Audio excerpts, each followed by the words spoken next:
Eureka. We make plays every day, yeah. We make plays every day, yeah. We make plays every day, yeah. We make plays every day, yeah. We make plays every day, yeah. We make plays every day, yeah. We make plays every day, yeah. We make plays every day, yeah. Hit him with the run pass option. I run shit or I shred from the pocket. I'm always shopping, I'm always copping, and always pray I'm falling like leaves an item. Hey, what could I say? I make plays every day. Catch me with a thick one, make her pay what she weigh. And then some. Welcome to my kingdom. Really in the field, never got my feet up. Go hard, push a hard line. Yeah, been around, peep the archives. Yeah. Off top, it's a long grind. You don't need to watch to see that it's our time, yeah. I'm counting chips, finna take the chip. You counterfeits, better pay attention. I'm about a chick, catch me in my bag. Sunday to Sunday, we living that.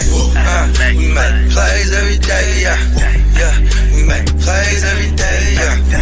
We make plays every day, yeah. We make plays every day, yeah. We make plays every day, yeah. We make plays every day, yeah. We make plays every day, yeah. We make plays every day, yeah. Could be one sitting in the pocket. I like to dip and dunk, but I rock it. Money, money, money is a topic. Win, win, win. Y'all know what time it is, man. It is Playmaker Wednesday, man, 100%, man. I'm the boy Heart to Start JD, a.k.a. Guccini, man. I got my ear to the streets, my dog, a.k.a. Lee, man. Let the people know what's going on, bro. Not much. What's going on, everyone? All right, now I got my other big dog in the building with me. Kidda, man, let the people know what's going on, big bro. What up, Guccini? Lee?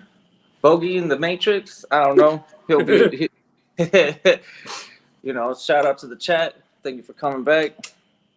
We got a nice little topic today. I think I'm gonna have some fun with it, anyways. 100%, bro. Y'all know what time it is, man. Look, you don't need to watch or see that it's our time. 100%, man. Hey, Bogey got the dope intro for the Playmakers, man. 100%. Y'all make sure y'all go to all streaming platforms, wherever you go get your music at. Go run him up 100%, man. Let's jump off in the chat, man. Salute everybody, man. We got Derek in the building. What's going on, Derek? Bro? 100%. Matter of fact, they got the man of the hour right there, man. The man, the myth, the legend, the creator of the Gen Wealth Network, the creator of the Playmakers, man. 100%, man. It's the one that allows us to form like Voltron, man. 100%. None other than Bogart Scott Free. What's happening with you, big bro? Hey, I appreciate you, big bro. You know what I mean? On now.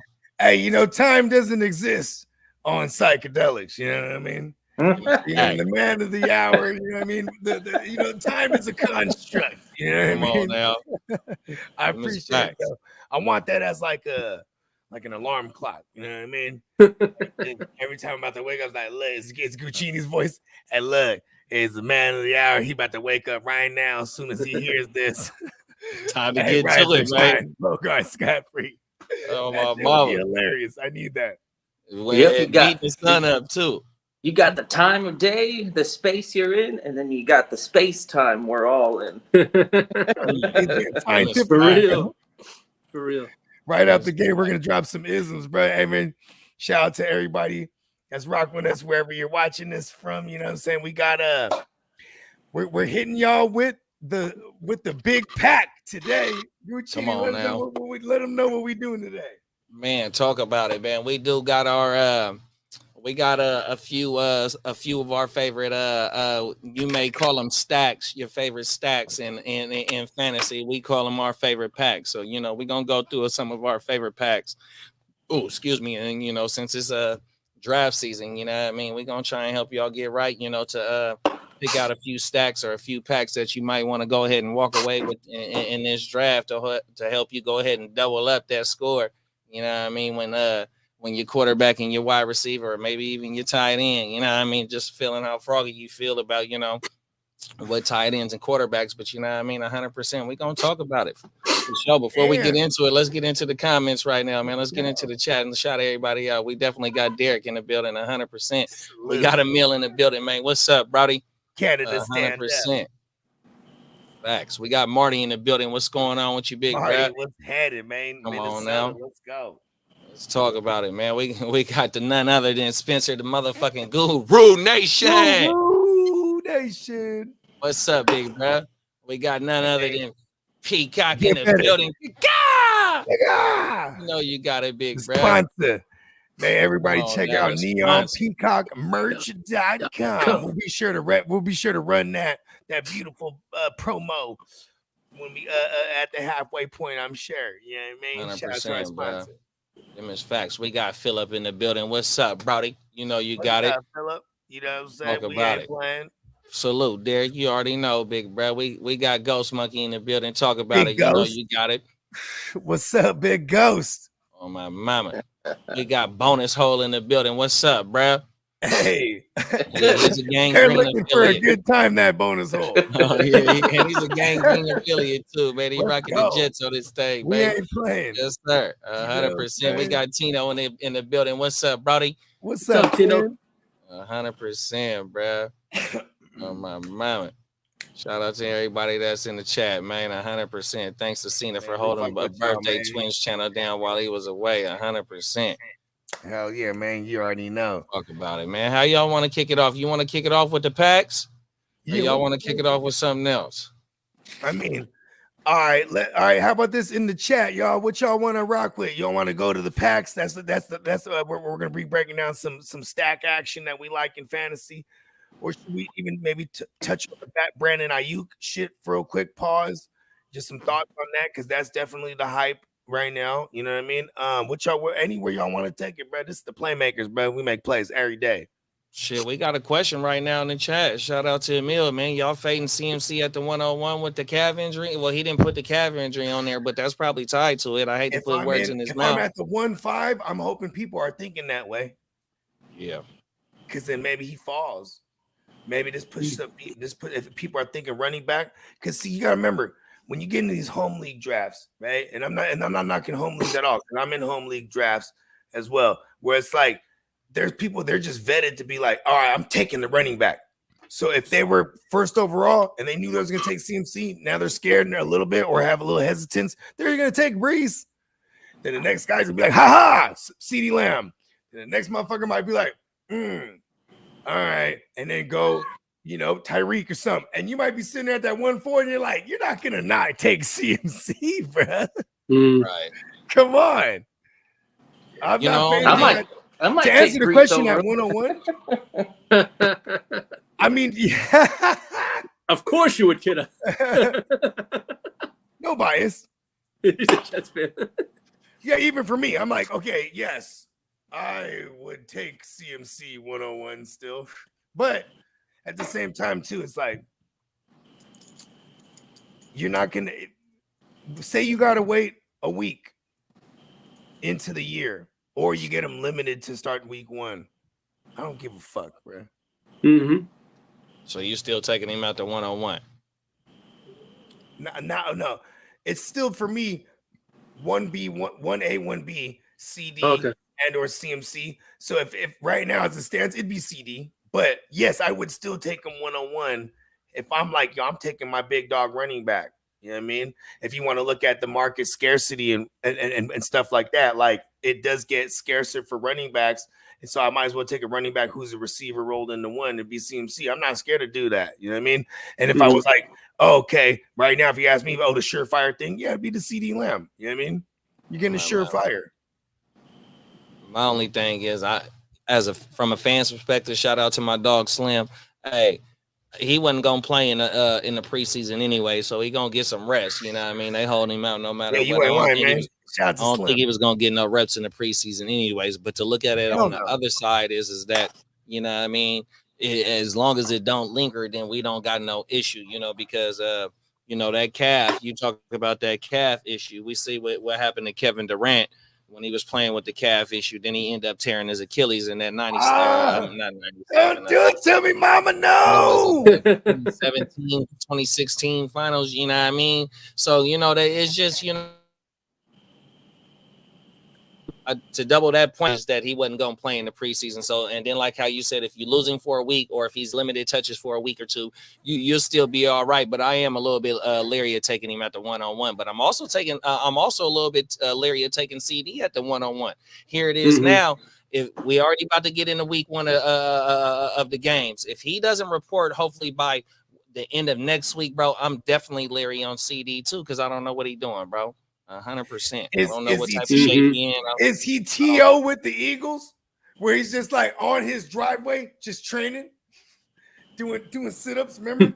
Yeah, but T.O. was like 7 years in already, right then at that point. I'm staying in shape.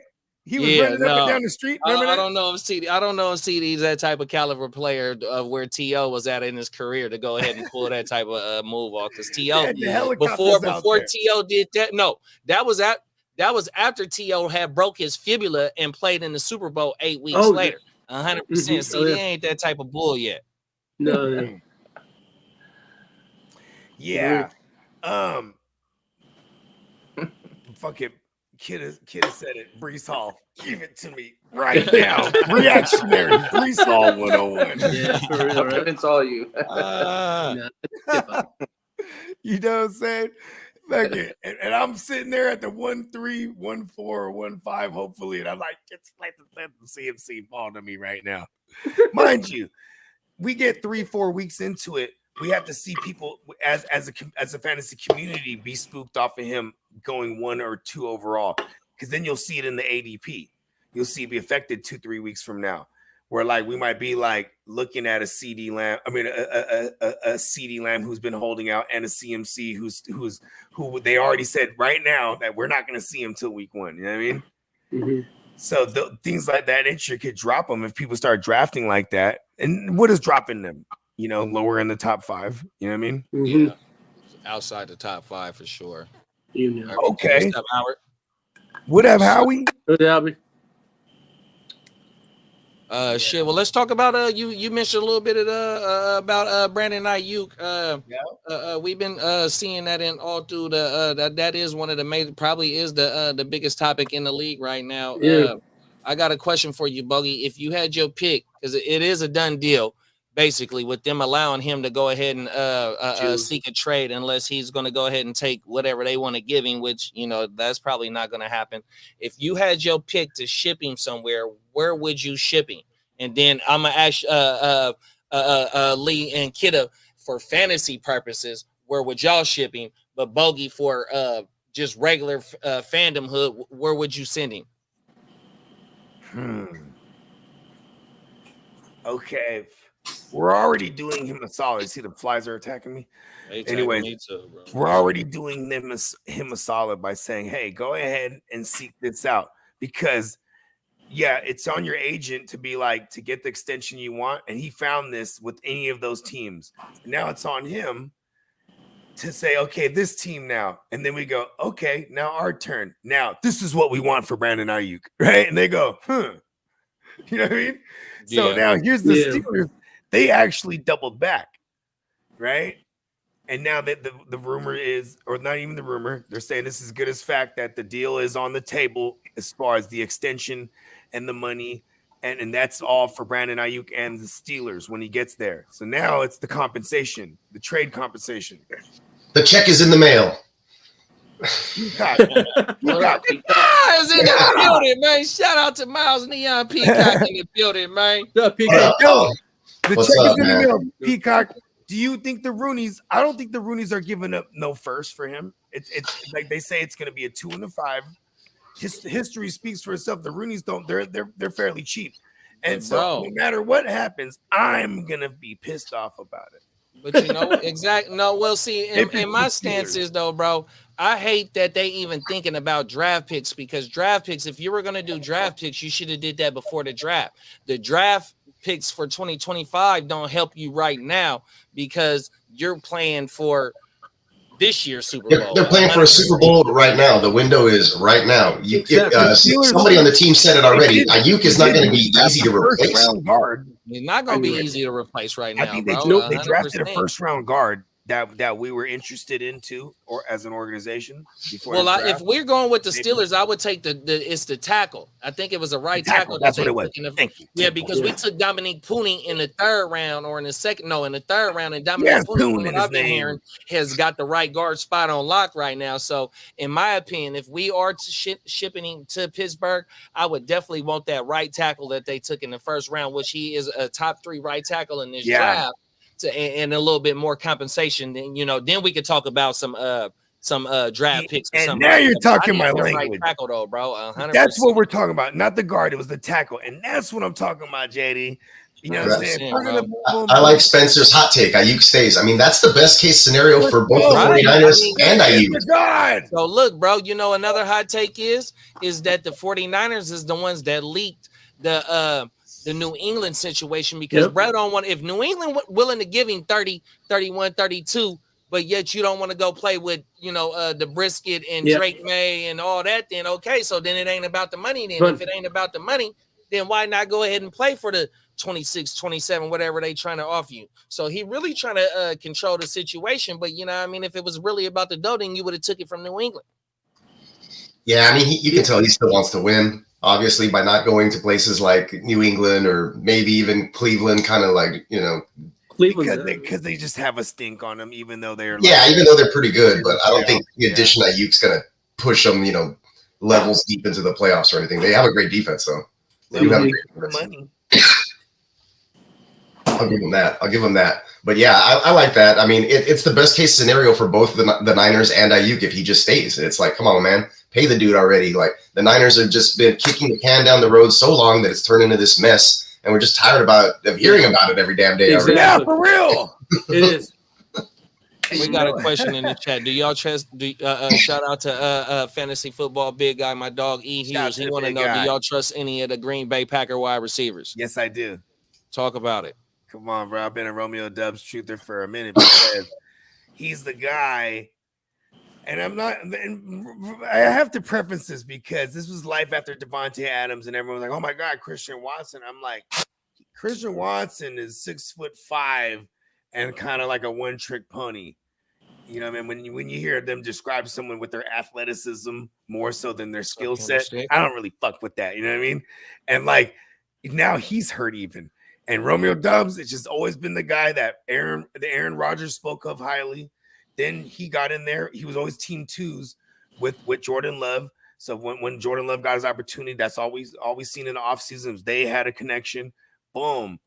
I think he's the guy to have. And he just goes at the value, you know what I mean? Because everyone loves the flashy Jalen Reed, the fucking Debo-esque type of gadget guy. You know what I mean? But give me Romeo Doubs. Yeah, I like them all, except for Christian Watson. I'm in the Jalen Reed camp. I like Reed over Watson. So I'm trusting everybody except Watson because I feel like he's the guy you can't trust because of the injury history background. And then here we are again, So it is what it is, I think, with Watson. But Love spreads the ball around enough to where a lot of people are going to eat, and then the cream will rise to the rise to the top, and we'll be able to separate, the men from the boys eventually. But right now, everybody's in a kind of that guessing game, so you just got to stake your claim. A lot of people are on the Dobbs. I like Dobbs. I like and I like Reed, and then you got to kind of watch out in the wings for guys like Wicks. Yeah. Oh, Big Dontavious John Wicks. I like it. That was a damn good point, though, Peacock, because like you said, because I agree with you with the Jaden Reed stance over Dobbs, but the value, you took Reed at the 7-12, which was basically the beginning of the 8th round, and Bogey in that draft that we're doing right now took Dobbs in the 10-4. You know what I mean? So that definitely it completely checks out. You guys, you guys got to know you definitely want to stay away from Watson. Watson is not going to be able to stay on the field, bro. And I took Reed hours before the Watson news, so I was like, oh man, I dodged a bullet there. I would have been with you too, though. Like I would have let somebody else do it. You know what I mean? Like when it came to Watson. You know what I mean? Yeah. I'm looking at that shit right now. And I didn't want to take guys there. There was other guys in that range there that I liked, but I thought that Reed probably had the most upside out of the other guys that I was looking at in that range. And I forget who they were, but I was just kind of comparing, and I was like, this is the guy I'll take here. And obviously Watson was in that group, but I bypassed him. Yeah, every time. Never Watson. And Stay away. please, Keon Coleman, don't be Christian Watson. Oh, Please. Stays away from my Brock shares because no one wants to Brock right now, not even 49er fans. Hey, I do. Oh, Who said that? I'll fight right now. What's up, bro? I'll fight for the name of the Brock. Oh, everything. Respect on the Brock's name. yeah, I thought about picking Brock a little earlier, and he was in contention when I took back-to-back quarterbacks. But the fact that if Ayuk is missing, and he's part of that yak crew that Brock His depends name on. is Jorge Kittle.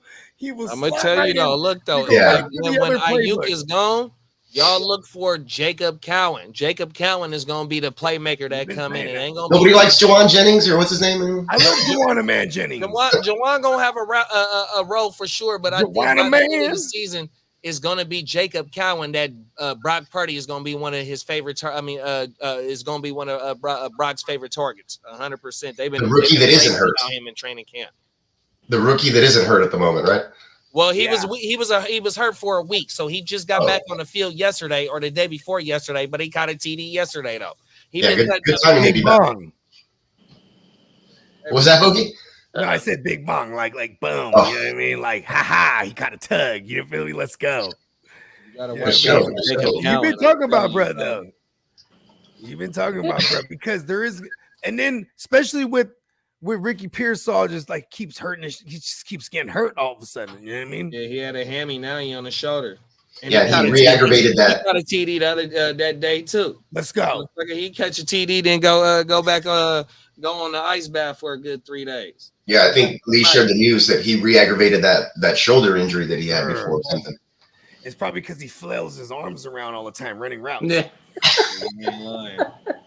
It's like that's one thing that they were making fun of him about. He just flails his arms around running his routes. Like, oh, I'm over here. What am I gonna do? They're like, what are you doing? They ain't even throwing you the ball, bro. Who was I saw some film also, and I forgot who it was, but he was running with his arms like doing this move, and I was like, what is that? That's it. Tuck those arms in, bro. He does all kind of crazy shit. The Sugar Ray, he goes like this, woo, starts winding up the arm. So like, what is he doing? No, I don't care how it looks, as long as it's effective, I guess. I mean, shout out to Hunter Renfro. Hunter Renfro, he'll sign his name in cursive as a route. He's all over the place. Dude, I do love those routes. I wish he would have been more of a thing. When he played it, he was a thing for like a year or two, right? But then I don't know, he just faded out of existence. I feel like he came into the league looking too old already. I mean, look at him in the face. He's like 50. He said, look at him in the face. He looks like a divorced dad. Five times over. Hunter Renfro's not even 30, but he looks like he's 50 in the face. Easily, like a young 50. He's a veteran in the face. Mm-hmm. His face has seen many moons. I was watching something on NFL Network, and they showed Antonio Pierce going to all the players, and he said, "What's up, Crazy Legs?" I was like, "Oh shit, I never heard that from anybody." That's his nickname that they have for him on the Raiders. Crazy Legs. For real, I love that shit. That's hilarious, bro. Crazy Legs. That's the perfect nickname for him, dude. Crazy Legs. What's up, Crazy? Hunter Renfro. You guys, what was it? Don't Be a Menace, right? Wasn't the character named Crazy Legs, the one in the wheelchair? I can't feel my legs. That's right. He was little Chris from Boys in the Hood. Yeah. Little Chris. He has like a dream where he's like break dancing or whatever, like MC Hammer. He's killing it though. Bro, what about the opening scene from Don't Be a Menace when the dad is on the weight bench and he's telling his son because his son is not Keenan. What's his This is name? one of the weigh-ins. Yeah, One of Damon? them weighing on everything, and he hella bigger than it. He like, Dad, son, can you tuck me in? Man, that shit is hilarious, bro. Oh, don't. That's a classic. That's like one of them first. No, you know what? That's an entry level joint for sure. Like that, if you ain't seen it, like yo, because that one. Don't. I'm gonna get you, sucker. I'm gonna get you, sucker. Yeah, that's the first one. Oh, everything had the fucking the aquarium in the platforms. Oh, everything. I can't wait till my kids get old so I can watch those throwback funny ass shits with them. Funny though when they're like, yeah, he's like, pour it out for the dead homies. Pour it out for the homies. They're literally dead right there. They're fresh. And then like when they was just getting these, they get down on the dance floor, they're just panning over, and then boom. The moves get more wild and more wild. Getting busy. Butt naked on the dance floor. Oh, that's funny, dude. Hey, who was the grandma? Hey, the grandma that was in Out About It, she was in there too, though. She's breaking at church now. Yeah, exactly that one. Remember when she was About It? She was hard though. Remember when she was in About It and she was in the back of the cab and she fired up and he said, "Man, who you get that from?" She has she's in a lowrider with the hydraulics. Yeah, everything. All right. That's a great movie though. Let's get back. Great movie. I saw that one a bunch of times. What we talking about? So we was talking about IU. Y'all got any? So ear to the streets, aka Lee. Give me your thoughts on where you would like to see Brandon Ayuk fantasy wise. Fantasy wise. Well, we know Cleveland's out. They've already backed out of the whole thing. They're not interested anymore, like New England. Wow. My bad. My neighbor got a blower. I would love my Chargers. Don't get me wrong. I'd love that. That would make it instant. I wouldn't mind that neither. Send his ass to the AFC. They could use somebody there, yeah. Oh man, we could use him in a heartbeat. But I don't know. What was I gonna say? No, before the Texans made the move for Diggs, I was hoping like Ayuk, they would have, pried the door a little bit for Ayuk, but they're not going to let that happen in the AFC, I don't think. No, because people here in Dallas were hoping they would. I'm like, you don't need him. You got CeeDee Lamb. and he ain't even. They haven't even paid their homegrown wide receiver yet. Exactly, he hasn't even paid. So you're saying the Dallas fans aren't that smart? Is that what you're saying? Talking about football organization-wise, how football organizations operate. I'm not saying their IQ. You're saying it. Yeah, you got to clean that up for some of them. Not all of them, just only some of them. I'm trying to I don't know where landing spot for Ayuk. Ugh. I mean, the Steelers are still in contention. To me, it's Steelers or stays with the Niners. Yeah. And yesterday, if we would have put it was plus money for the Niners. Yeah. So I think that he's means best staying in San Fran. The smarts are thinking that there's a good chance he stays. He's got a better shot at a ring at San Francisco than at any other place he's going to at Watson. I mean, you're looking at the quarterback situation in Pittsburgh. We don't even know who's starting. You look at seriously, and that's annoying. I mean, Rooney they don't spend money. I mean, yes, they're willing to give him the money, but you know what? Call Rudy. It's not like this though. Get Rudy on the phone. Put the phone call in. Yeah. What you think, kiddo? Give me your best landing spot for Ayuk in fantasy, big bro. The Niners.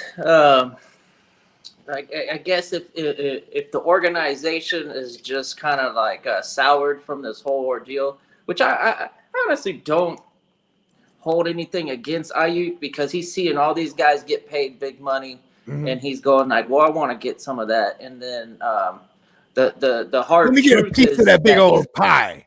He's only gonna get a little bit more if, at the end of the day, when you calculate what it costs to make the trade and then do an extension instead of just playing out your contract and then doing an extension, he might not get that much more money in the long run because he's already signed for 2-3 more years or something. Like, or just one more. He's only He signed for 1 more year, and then One you more can year. franchise him for 2 years. Oh, see, the franchise Exactly. tag is a lot of money though, and they probably would do that. So if you consider that they would franchise tag you, they give you like the 25, 26 mil, whatever the fuck it's gonna be. It requires the average, right? So like, look at who's the highest paid. He's a first rounder too, and that's fully guaranteed too when you get tagged. So yeah, the average will be what, 28, close to 30, because you do have a couple guys over 30, right? Like we're same round at. Mm-hmm. Yeah, Tyreek just got paid. Who else got paid? AJ Brown got AJ got paid. You paid. know what I mean? Exactly. Waddle. Then pretty soon CD, probably before the year starts, and that's when it'll become interesting for a Brandon Ayuk to be like, all right, goddamn it, I'm staying with the Niners, and if they're gonna franchise tag me, at least next year I'm getting 31 or 32, or you know what I mean? Yeah. So that Get Brandon Ayuk on the phone right now. It sounds like he's trying to test the waters, and then what did he say? He wanted to go to Washington or Pittsburgh, and Pittsburgh's the only team showing real interest right now. So that does muddy the water. But for him, I think if he wants to win and still do like what he could potentially do in that offense is another 1,400 yards, 75 catches. Maybe he breaks out with 10 touchdowns, and he's still in the running for a big free agent contract with those types of numbers. And he didn't do himself any. He didn't put himself into a hole, more or less. Like his value doesn't go down by staying with the Niners. No. And even if he doesn't sign that extension, since the that deal that Bogey was talking about, that sounds pretty good to me. $28 to $31 million for a 1 year deal. Yeah, come on, man. Just stick it out. Yeah, give me like 10% hopefully his teammates aren't right? serious about this. The CMC thing was kind of like, oh, my former teammate and all that stuff. I was like, I wouldn't publicly throw that out there yet, but that's a Freudian slip there by CMC. Yeah. But yeah, Tino said it earlier. It's like, imagine how weird it is showing up to work after they try to trade you. Oh, my bad, bro. Yeah, I was he requested it. That's that was his undoing. I think he said, hey, yo, if you're not going to give me the whatever he's looking for, 28.75, 29 million for a 4-year average with so much guaranteed or whatever, I don't know. Yeah, and I put Ayuk in the Steelers uniform there on the graphic because I thought they already had a verbal agreement in place. I thought it was a done deal, and we're still here.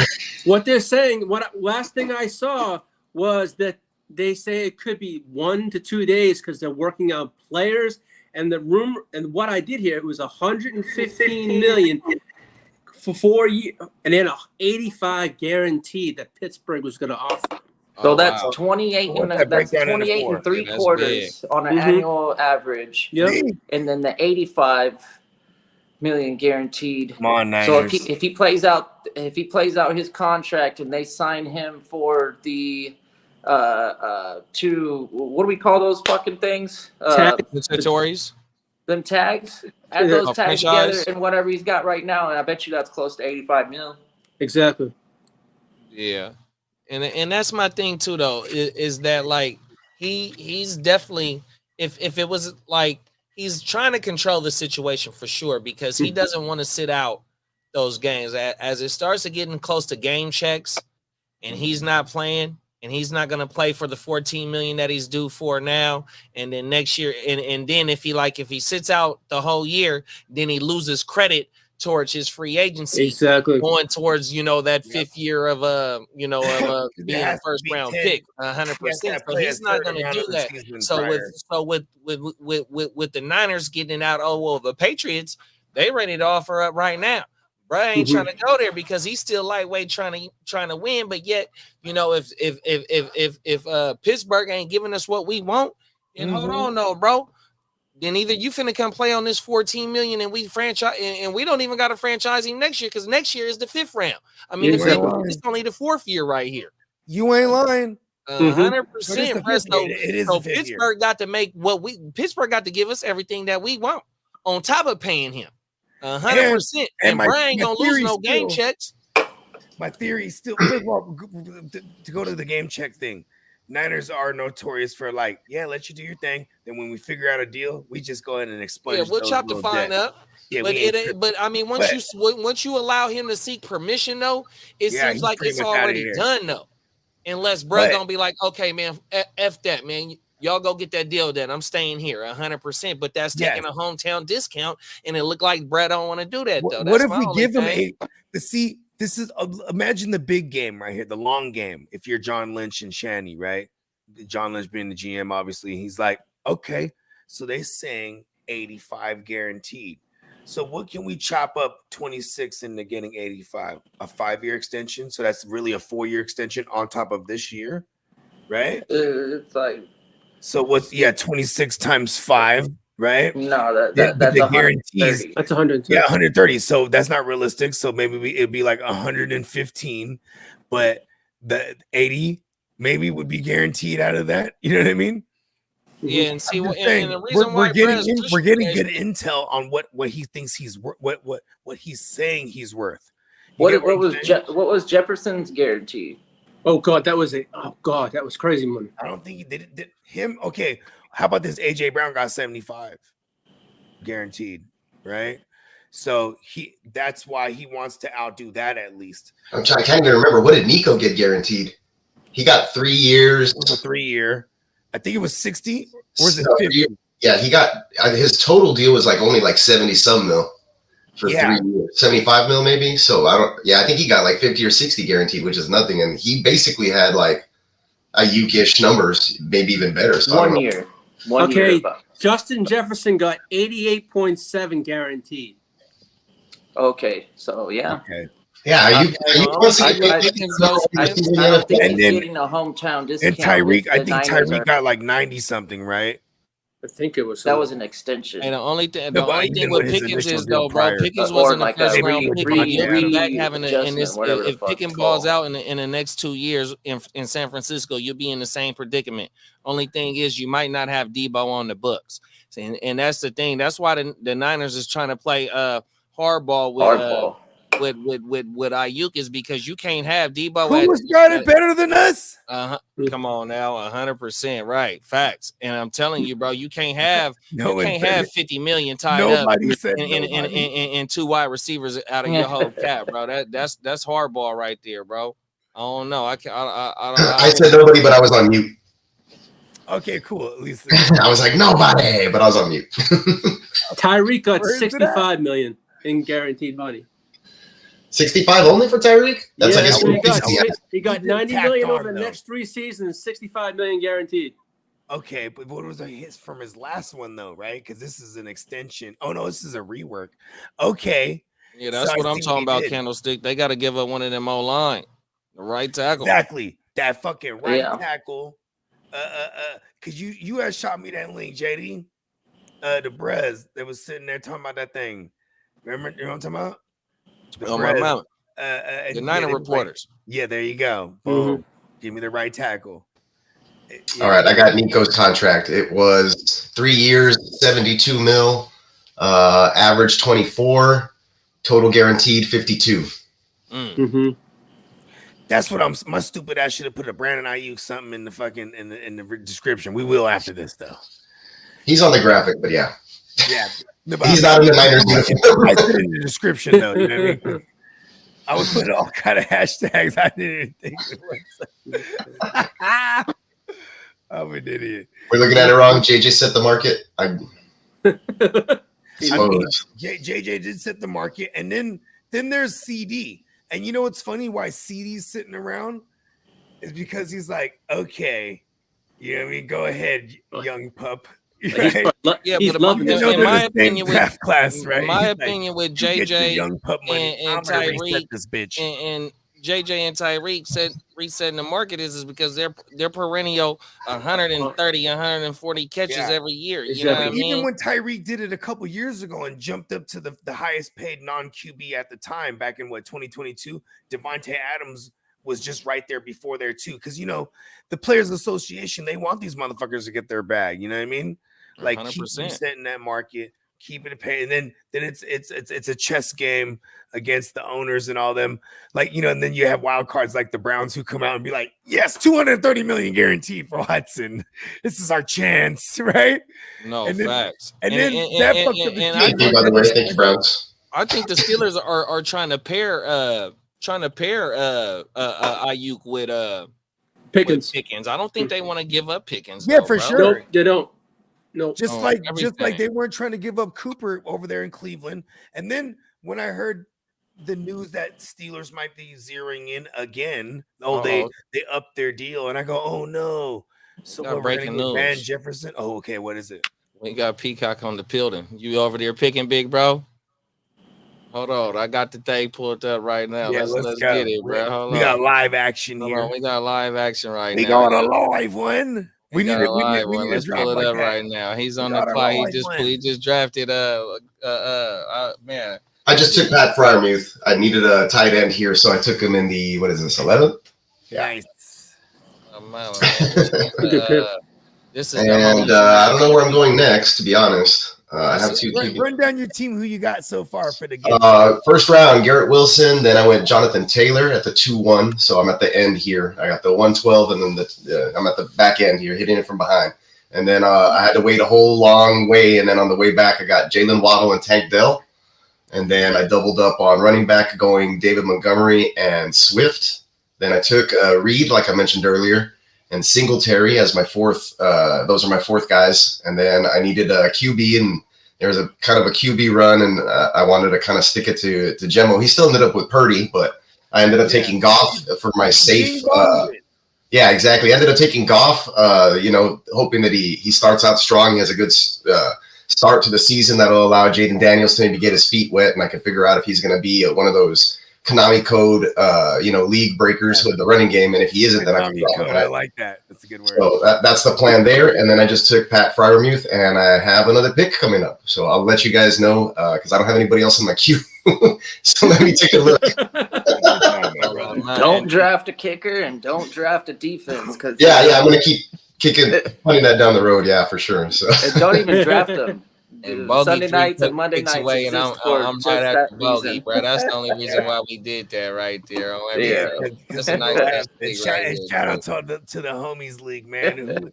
Hey JD, let them know who we got in there. We got all the homies. Oh man, there's some hitters in there. We got FF Hog, better known as Piggy Bake Picks. We got the Icon fella. Shout out Jimmo the Icon. We got none other than the Guru Nation, aka Spencer the Guru. We got L Plugger, aka Plug Customs, 100%. We got Big Gary 82, aka Big G, aka Gary Barnage, 100%. We got and for me, aka Barely Garbage. Come on now, talk about it. We got the infamous 7 o'clock. I used to call him garbage because I'm the Fantasy Safe Space. Shout out to my guys over there at the Fantasy Safe Space. Big E and brother Fox, 100%. We got Matty Daddy FF up in the building, 100%. We got Hunter Start in the building. We got the Gen Wealth in the building, 100%. Shout out to Corey Steamer, 100%. We got none other than Clock Management, a.k.a. Snipe You from a million yards away, man, Mr. What do you call him? Special Forces. He's the Navy SEAL of the fantasy football world, 100%. The official sponsor of the Gen Wealth, none other than Miles Peacock, a.k.a. in the building, man. It's a hell of a league, though, bro. Good rundown. Good league. It's man. Like I drafted a lot of. I was telling Bogart, I've drafted a bunch of guys here that I don't have any shares of, like anywhere. So kind of out of my element. First redraft of the season. So me too, bro. Just getting my feet wet at this point, right? So let me take y'all through the thought process. I'm gonna go either running back or wide receiver here. Just going off the top here, people I'm considering, probably the only guy in real consideration for me at running back at this moment would be Charbonnet. Just because, but there's like a new regime out there, so I don't know exactly how they're going to deploy him, or if he's going to be, if it's just going to be the Walker show out there. And then, Yeah, and then my wide receivers are all kind of like young and volatile, I feel. So maybe I should go with somebody who's safe and maybe like a veteran. But I'm looking at the veterans, and there aren't anybody who's like. I feel like Tyler Lockett is also like become that inconsistent, volatile guy. So I don't feel safe. Yeah, I do love him there, but I just still don't feel safe for some reason unless Geno Smith comes back to form. So I'm just kind of torn here on who I'm actually going to take. I guess the other guy I would like to consider here is probably Brandon Cooks. Ooh. As the Cowboys number 2 over there. Yeah. That's like less volatile compared to like the other names that you're just right. But then I was like, I could still also go like young, and I like Troy Franklin, but I don't like the offense. I don't like the offense. So I'm going to make the offense the tiebreaker. I'm going to go with a receiver, and I'm going to take Brandon Cooks.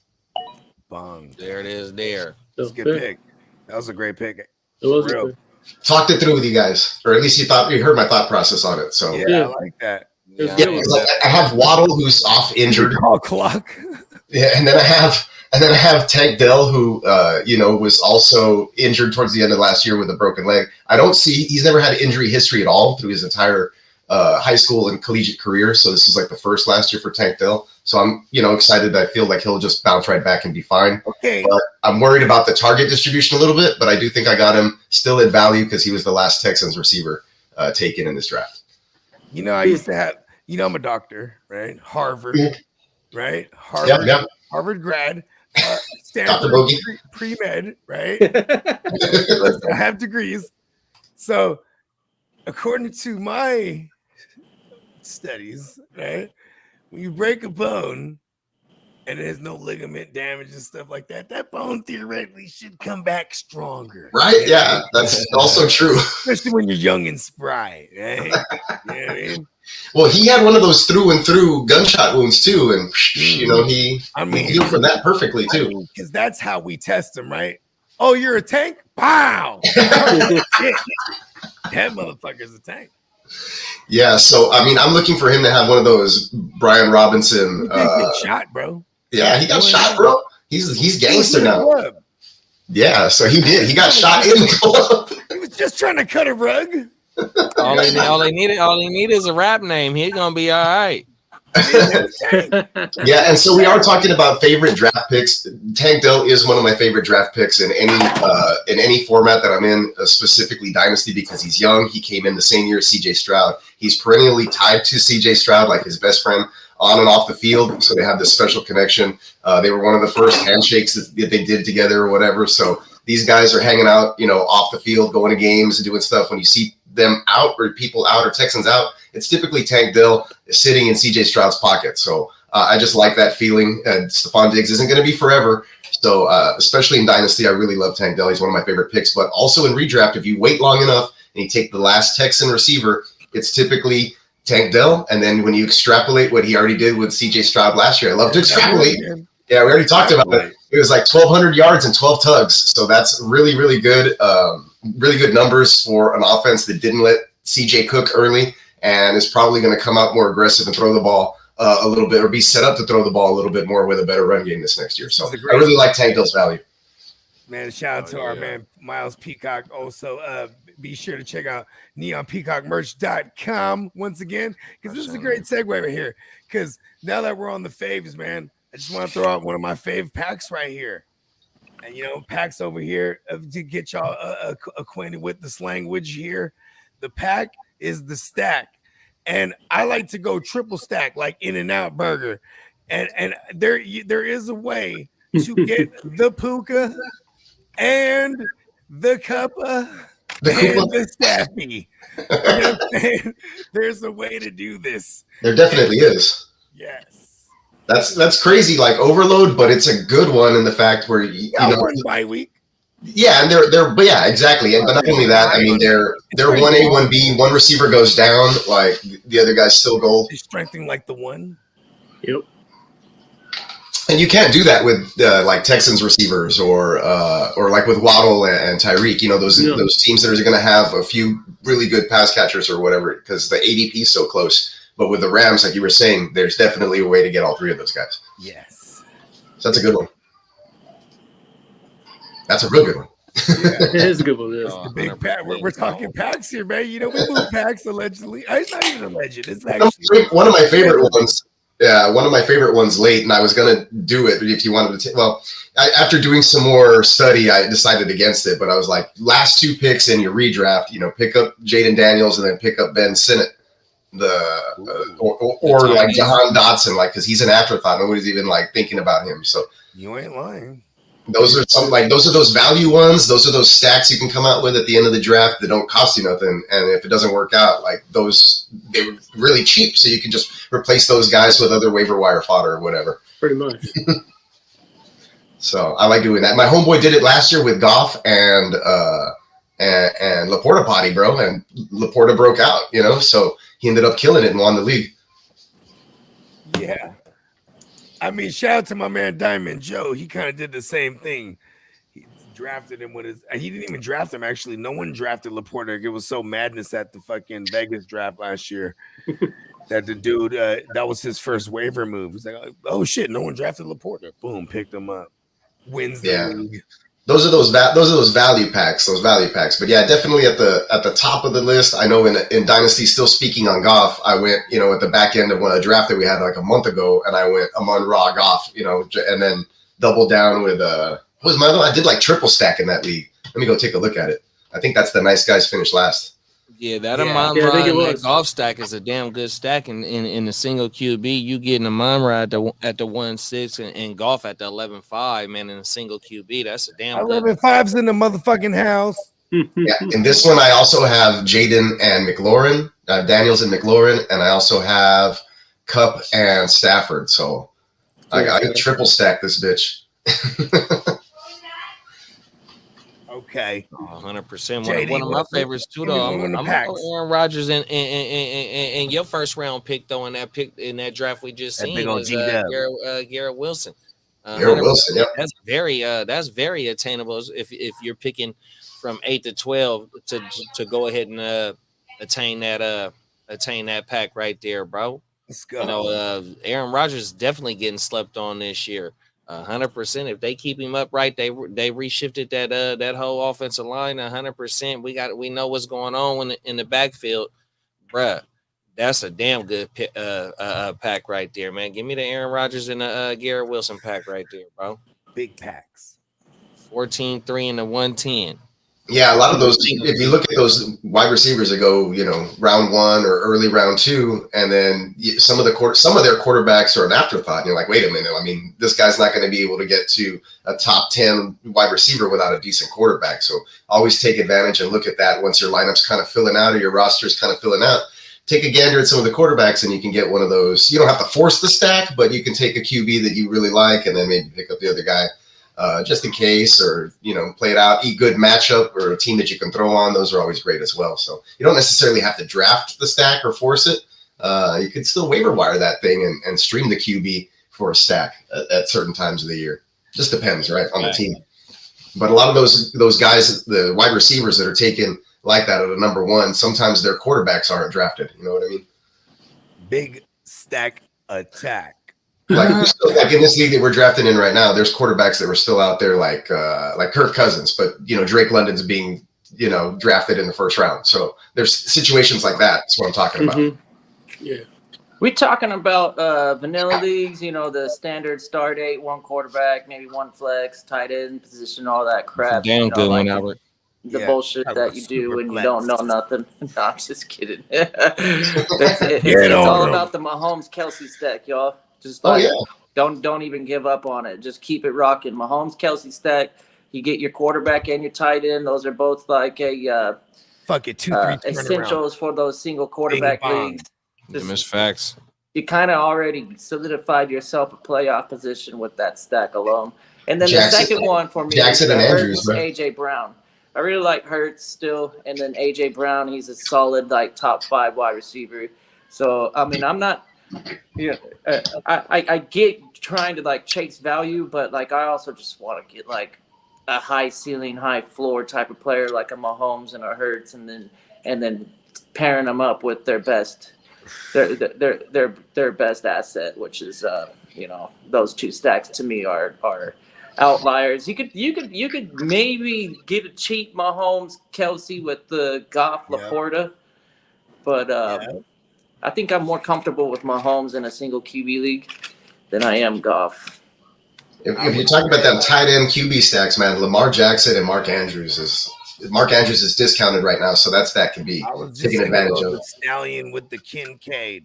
Oh yeah, but Stallion's a little pricey, but Kincaid, well, they're both getting. If you happen to stand, we just seen Kincaid fall in that league that we was just seeing too. Kincaid he did, though. and T. Yeah, man, I was streaming hella hard that day. That shit is crazy, bro. Yeah, I passed him up a couple times, like thinking, should I pull the trigger? And now I have Frymuth. Yay. We got the icon fella in the building, man. Shout out to Jimmo and I. Oh yeah, hey!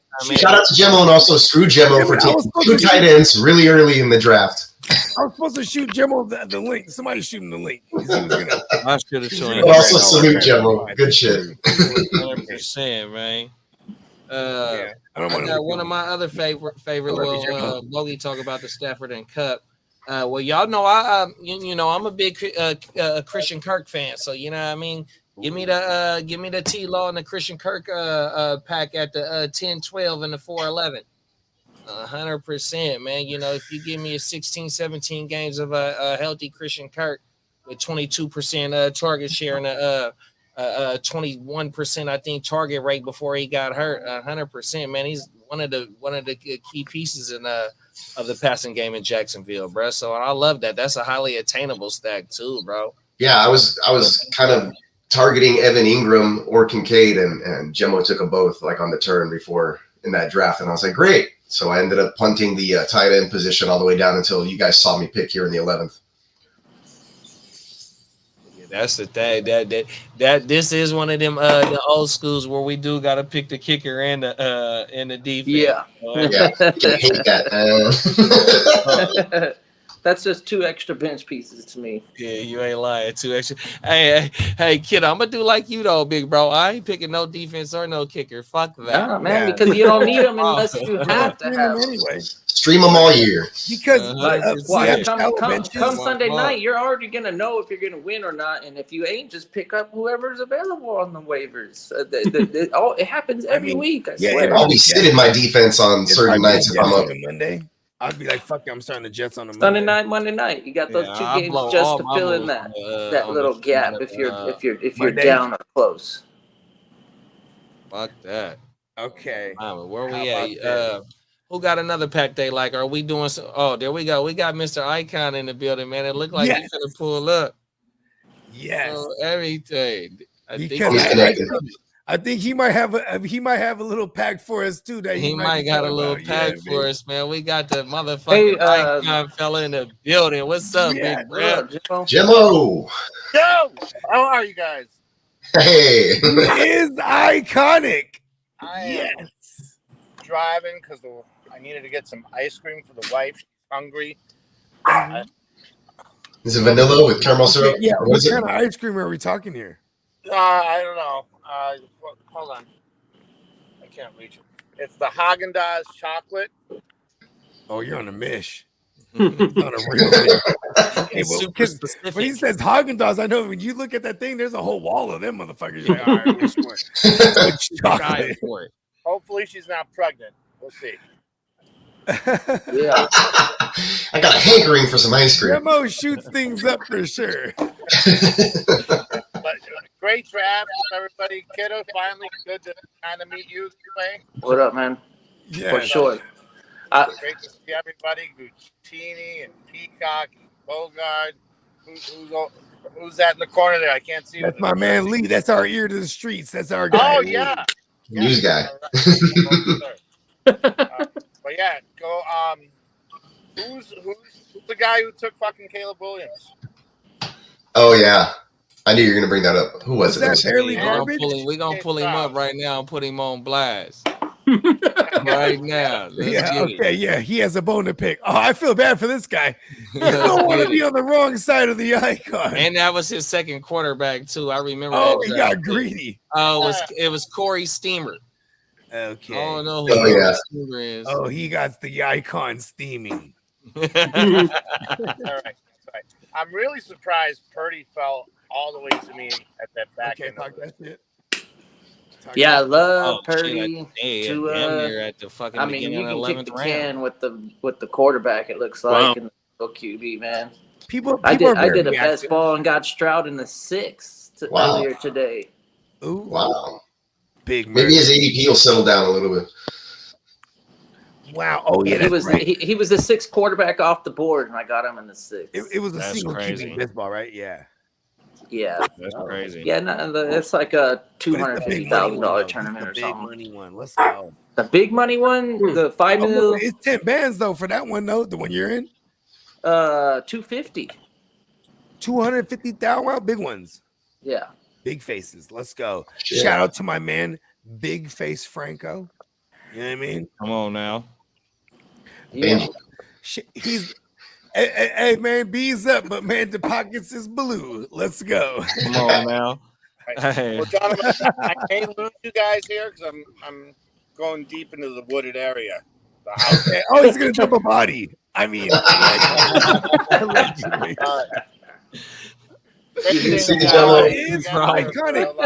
Okay, can I announce we might have a collaboration?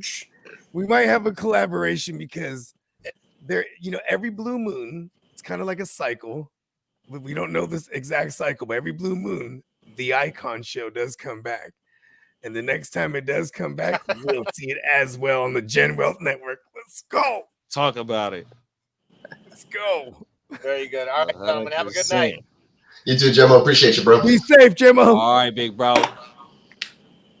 See, ice cream is code for I have a body on ice. He's a hit man. Jimmo the icon. Hey, fantasy. Not real life. Putting concrete shoes on something right now. I'm in a wooded area. I love it. Fucking Jimmo. That's my guy. Hey, what was the line in The Godfather where he ice cream? That's crazy. He said, "Oh, that means little posse sleeps with the fishes." Yeah, the fish. In this case, the woods. He's about to go dig something up, or it's already dug up. I'm sure. Very organized, that mafia. Allegedly. Plus, we always live like we're in a movie, and we're gonna start putting disclaimers in the description. The names. Hey, it's 2024. Hey.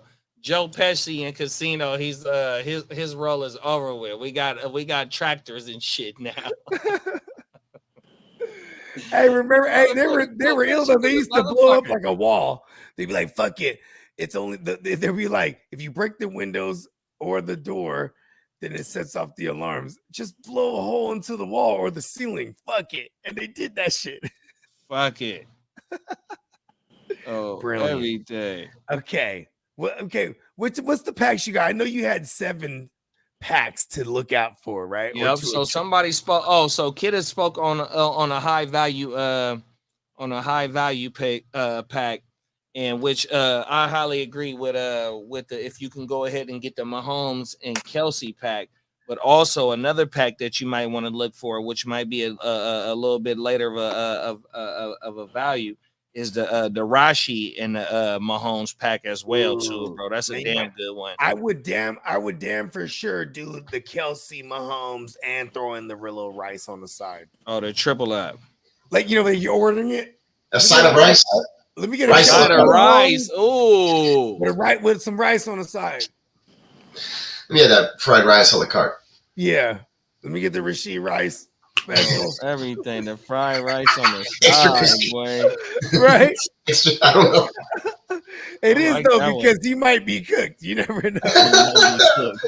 It's a good one. You know what I mean? I'll just add it to the mix. Okay, I got one too. I'll be like, no. Is it free chicken wing with the fried rice? Give it to me. That fried rice. You know, saw in it. India, they got Rice. 200 Oh, man, I hope different you bought languages that they fried rice speak. I this bet year, you bro. Mahomes Kelsey is an actual plate out somewhere in India. You So damn that, right. that, It's a that- that's barbecue probably plate, relevant. bro. Mhm. It's a combination barbecue Said plate. even Just in like India, Mahomes in India Kelsey for sure. and Fuck with it. some rice. If it ain't the Mahomes and Kelsey, it's the Andy Reid and Mahomes. The nuggies. Oh, that's a cheeseburger. Are you gonna We eat the catch 'em. nuggies? We catch them. Shit. The Reed Mahomes cheeseburger. is a Cheeseburger on my mama. with ketchup forgot on it. bro. Oh, burning question from the chat. Gemmo asks, thoughts on Hollywood Brown? Since we're talking about Rice Mahomes, we kind of just didn't gloss over. I forgot he was best ball play. Here, I got two thoughts. Great best ball play, overdrafted and redraft. Yeah, I don't think he's going to like break out to be anything better than what he's been in his entire career, right? So I think like when the blurbs were coming out about him, it was really about because he's the new toy on the team.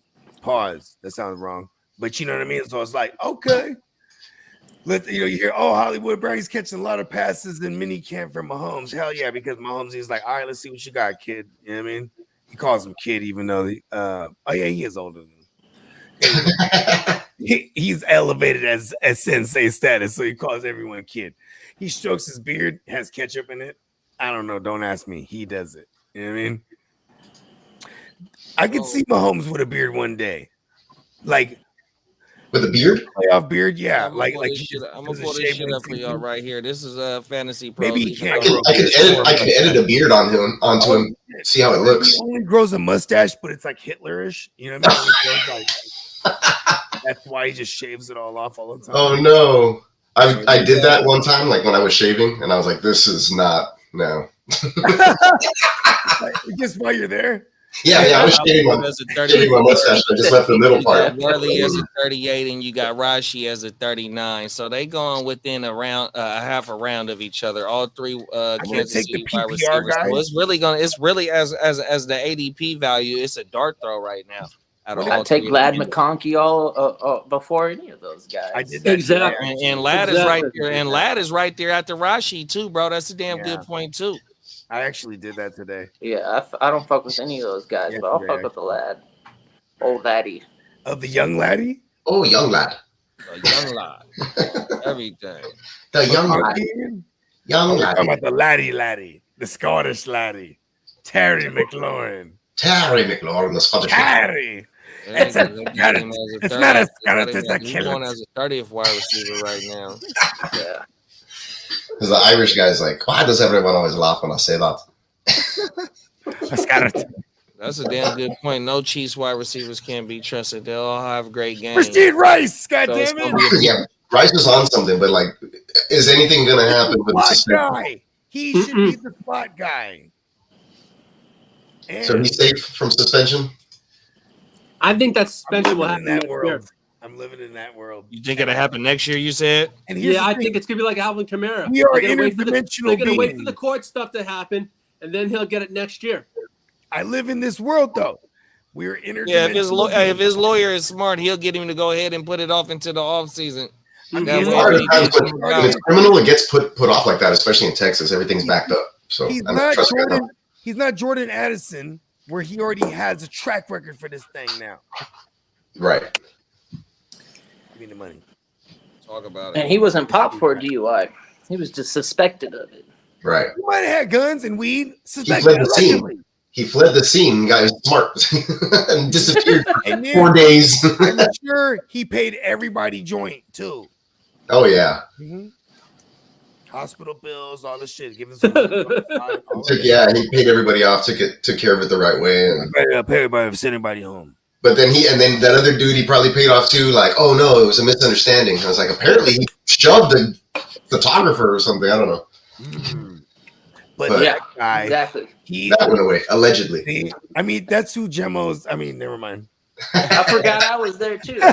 Let them know that I didn't get paid. So the check was in the mail. Gemmo's taking care of the guy. You take a picture of me? He has the piano wire. Give me all your devices. That's one of my favorite scenes in The Godfather when they way out, and he say, "Get the calzone." What would the calzone? Not the calzone. When they're doing the baptisms or whatever. I can smell the calzone. Like how you said when he came with the chicken wire. So remember when they drove out? Yeah. And they put him out in the field, and old boy came back. I forgot my boy name. The boy that made the for everybody. Yeah. I know what scene you're talking about now. That's a good one. Yeah, that was a good one. Every time I hear calzone, I immediately. And he looked. He like, man, why you getting? He looked. He was like, man, why is he getting in the back seat? What's going on? I'm confused. Matter of fact, that was whatchamacallit's husband, the sister's husband. I think it was that they killed. Oh. No, I'm thinking Scarface. My bad. I got it confused with Gloria. Because remember, they end up shooting Sonny. They caught Sonny at the mother. Yeah, you're right. Oh my mama, and whatchamacallit's husband is the reason why Sonny got killed. The sister's husband. I forgot her name. I can't remember the broad's name right now either. We got Kojo in the building, man. What's up, Kojo? You know you got it. Taylor McAllen. Bitch. Oh my mama. You bitch you. You bitch you. In the words of Snoop and all the greats. Come on now. All right, what? Back. Wilson or my bad, bro. No. What you got? Go ahead. I got them hot fingers. My bad. No, do it. Bust it. Pause. He says Wilson or Kyron this year. Kojo, Wilson or Kyron this year? Which Wilson? What Wilson? What are we talking about? Gary Wilson or Kyron Williams? Right. Right? You know what Wilson. Oh, it gotta be G-Dub at the back. Back of the end. In our draft, they were G-W for the win too. Yeah, he said Garrett Wilson. I took Wilson at the 112, and then Kyron went at the 2-3 in this last draft we were in for redraft. Oh, so he must be on the clock right now. Yeah, he's probably at the back end of the draft. If it's I'm getting elite. I'm getting as many elite receivers as possible. Yeah. High upside, playmakers. I can open my garage, y'all. Open, you know what I mean? Yeah, Garrett Wilson's that 30% target share, 29% target share, whatever it is, it ain't going nowhere, bro. I need a part of that right now at the back end of the first round. I know. Come on, Rodgers, make it work. Just be 70% of your old self, and I think that's like 40% better than Zach Wilson and whatever they had last year. Yeah, I love the wide receiver. I made a trade with Bakes. Shout out to Bakes, man. He wanted Jordan Love, so I got his second and third round, and I ended up turning those into a Garrett Wilson and a AJ Brown or something like that. But I had a couple back to back, and then I ended up going Tyreek Hill, Puka, Garrett Wilson, and AJ Brown in the first 2 rounds. I had 4 picks. Hell yeah! Yeah, he killed that. And then that's a high T wide receiver room right there, bro. Really is, bro. And he can start all of them too. So yeah, that's what's up. I wanted to do that and kind of do what JD did in this last one and kind of go 0 RB or whatever, because you got 4 stacked receivers right in the top of that draft. Yes, yeah, that was AJ, Devontae, Diggs. What we call the quartet. The quartet. I like it. Barbershop quartet. Barbershop. That's what I was going to say too, bro. I think I texted. I'm sorry. I think even I think I was voice texting when I was shrooming to him. Might even say Corvette or some shit like. But he knew when I was talking about the quartet. Corvette. You know what I mean?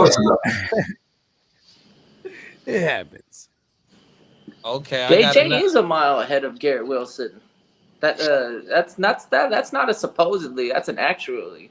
I think the highest upside would be a Kyron Williams, but when we say the highest upside is because I'm thinking about the best case scenario that he doesn't die on us and he always scores everything. And that would, if Kyron Williams was a guy who could finish a top 4, top 3 guy at the position, that means he kind of ruins it for the staff and ruins it for everyone else's touchdowns, because that would mean you tell me he's going to get double-digit plus touchdowns. Otherwise, I don't want to bank that with the help. I'm taking Garrett Wilson with Aaron freaking Chill, Rodgers, chill, bro. 100%. For real. But one of the questions is though, it says that Kojo said that somebody supposedly said that JJ Justin Jefferson is a mile ahead of Garrett Wilson, and I guess talent wise. Oh well, yeah, 1-on-1. But if you look at the whole situation, like who's throwing JJ the ball? Yeah, and don't tell me you're passing on JJ. If JJ's there, you take JJ. Right? Yeah, you take the talent. Unless you want to go to MarrChase. So my thing is though, we see Garrett Wilson with the 145 last year, 150 last year of empty targets. It might have been 160 on 95 catches too. It was something like that, 100% highly inefficient. So if we're getting even an 80% of Aaron Rodgers and Garrett Wilson ain't no injury, ain't never had no established quarterback ever with him in his first 3 years, which is look at the jump league. Yeah, look at the jump that Nico Collins had when he got a good quarterback. Like, it was huge, right? Garrett Wilson's already putting up badass numbers with shit quarterbacks. So we just need Aaron Rodgers to be decent. Hey, with Mike White, a.k.a.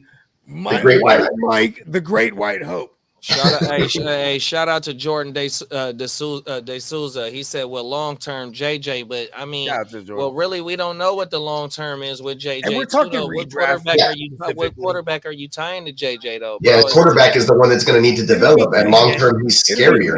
To JJ.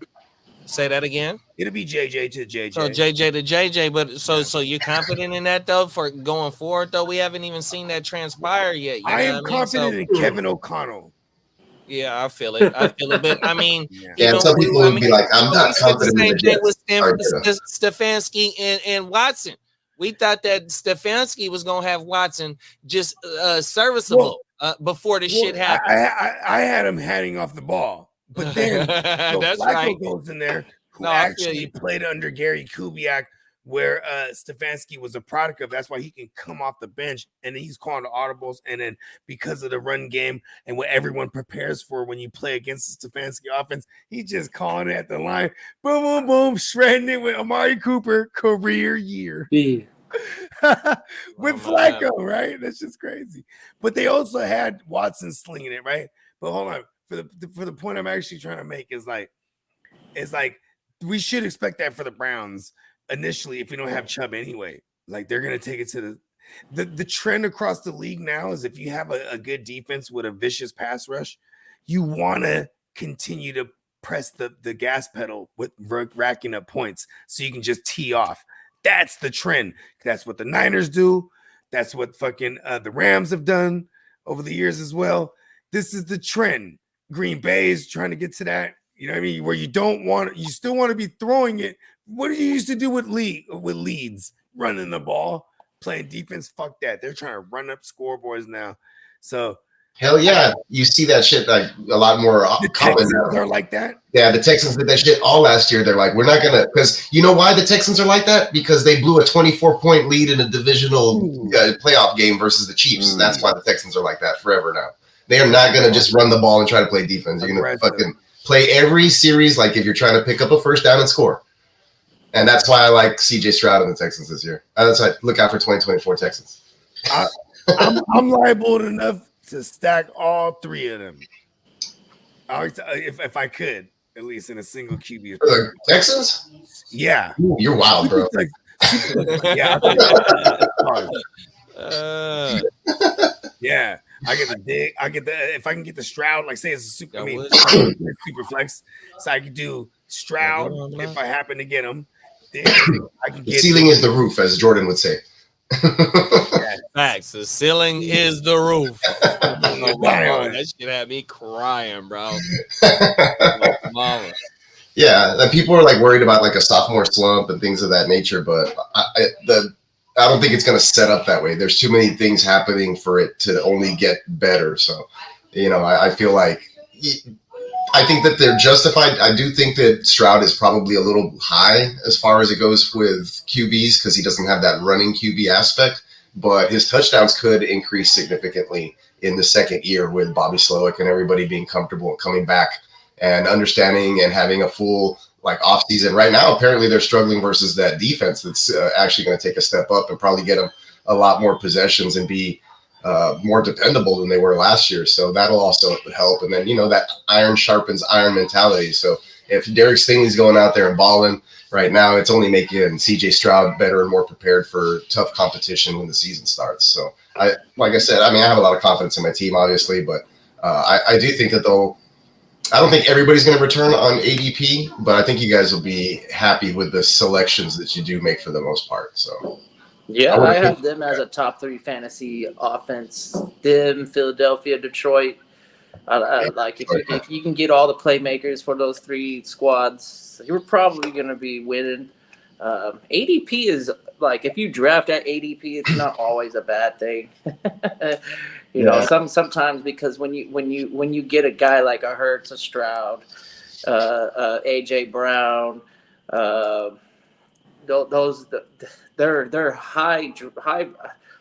they're costly draft picks because the production is warrants it. So it's built in already, that's why you got making the premium. Laporta, you got Amon-Ra, like those guys. If you're not gonna pass them if there's nobody better, right? So acquiring them at ADP is not always the worst thing. I know a lot of people try and win on ADP, but like Peacock said earlier, Dell is probably gonna be a guy that smashes his ADP. I really like Nico. He can fall to your 5th or 6th round. I mean, even in the 4th, I might reach for him. Spencer knew I was in this draft, and he took him early. And that's key right there, though, kid. I'm glad you said reach because, around. The ADP really applies to your fucking home leagues. When you drafting with people like us and other people that are tuned in that rock with us, they savages too. So you're gonna have to go up and maybe go get one of them players that you targeting maybe a full round, because you know that he's not coming back around when it's your turn 100%. When it's your home leagues and it's a casual league, and they get to late night cramming before the draft, and they really ain't too in tune to what's been going on. What I mean? That's when that ADP gonna really kick in 100%. Oh, everything. So definitely take advantage of the time you're drafting, like right now, because we're gonna see somebody break a big one in preseason, and boom, it's over. 100%. Right? That's why on them dynasty, Troy Franklin's a double-digit round guy right now in a single QB redraft. In a super flex, still he's a double-digit round guy, right? Yeah. But if he breaks a big one in preseason, he's on to. I thought about taking him a little while ago. He was there, but I went with a savvy old vet that's not sexy, because I had a lot of sexier picks ahead of that. I needed something to anchor a little bit. And he's still not trustworthy. I don't think if Brandon Cook starts the season like the way he finished, then yes, but that's yet to be determined. Shout out to Sir Alex in the chat. He said, I chose Richardson over Hurts in the draft. I feel like I messed up. It was a keeper league. So I want to transition this to right now. Hey, one of my favorite packs is the Richardson Michael Pittman pack. 100%. I just took it in the league that we just seen Peacock make a pick in. We got Bogey on the clock here in 2 picks. No, not right now. Okay, you got 2 picks right now, and then I'm after you. Oh, let's call. Give me your thoughts on the Michael Pittman Richardson pack. And he felt like that he should have chose Jalen Hurts over Richardson, which I ain't mad at that. But give me your thoughts on that. Ooh. Yeah, I just picked Pittman in the 12-team single QB in the 4th round. So I think you could probably get Richardson somewhere in the 7th or 8th round. So that's not a bad. That's not a bad over the stack. Period. Because typically Richardson's not gonna go before Stroud. I picked Stroud in this particular league, anyways, in the 6th round. Here's what I think. When I'm thinking keeper or dynasty, for me, it always hurts compared to Anthony Richardson, because here's the thing: I'll die with Hurts. If I die with Anthony Richardson, I feel hella dumb. Yeah, you know what I mean, that's true. I'll die with Hurts. He got all the weapons, Even the new coordinator they brought in is not a new guy. It's Kellen Moore, a division rival guy for hella years with the Cowboys. They're gonna put an emphasis on passing the ball more and trying to keep him upright and make the legs more of a luxury versus like a necessary a luxury and a necessary. That's a good point right there. Versus, you get what I'm saying? And you got all the weapons too. Because I brought that up earlier. Saquon is in there now too. 3 offenses. It would have been Jalen Hurts, the Texans, the Eagles, and the Lions. Like those 3 are probably in the S tier in fantasy offenses for me. And we're going down the lineup. Any of those guys that are on the field, they're probably starting in your fantasy flex or even your starting. So like, David Montgomery is not going to sit the bench on your team. Joe Mixon's not going to sit the bench. Saquon's not going to sit the bench. My friend, Sir Joe Mixon. And then I don't think any of the 3 Texans wide receivers are sitting the bench. Goddard's not sitting the bench. I mean, he could sit the bench, I guess, if you went tight and heavy. But usually, if you picked up Goddard, it's because you kicked the can down the road and you wanted to wait for him. It's possible to get the triple stack In-N-Out burger pack from. You got Devonta Smith, AJ Brown, and then on the lines you got Laporta, you got Amon-Ra, you got Jameson Williams. Hey, bro, you know like, the only thing about the only thing about the Indy pack though. You got to remember, Shane is one of the architects too. You seen what happened the year that Shane was a head coach and what happened with that offense. 100%. And another thing to double back on is that Shane Steichen had Miles Sanders. Jonathan Taylor ain't Miles Sanders. Shane Steichen only had Anthony Richardson and Jonathan Taylor in the backfield for only like 5 plays. I just seen the stat earlier this morning. Shout out to Good Morning Football NFL Network. I just seen that friends stat. Of the show. 100%. So that offense, we talk about the Philadelphia offense and the playmakers that they have, even though that the Indy playmakers that they have is young bulls, but we see, even though it's just camp talk, but A.D. Mitchell out there balling, even though shout out to my dog Ear to the Streets, and I'm he gonna respell his name. I'm gonna respell his name for him, aka Lee. He said that Josh Downs is hurt, but even though with Josh Downs, he gonna come back. You still got Michael Pittman, man. They got young bulls over there 100%. So man, I love the Indy. I love the Indy offense, especially the man that's calling the plays and it's the one of the orchestrators of the scheme that they have. So I'm not sleeping or I'm not running away from no Indy pack 100%. Yeah, don't forget that Indy was just one game behind the Texans. They basically played them in a playoff game to go to the playoffs right at the end of the season for the division title because the Jaguars shit the bed the last 8 of the 9 weeks there and gave everything up. The Jags were the number 1 seed in the AFC. The entire AFC only needed to win two of their last 9 games to lock in the division and go to the playoffs, bro. And they lost 8 of those. Yeah, Jaguars. On the Jaguars. So bad. I love that, man. Epic collapse. Anyway, so I was trying to make a point about the Colts to tag along here with JD, though, that, I mean, they have a really good offense. Don't sleep.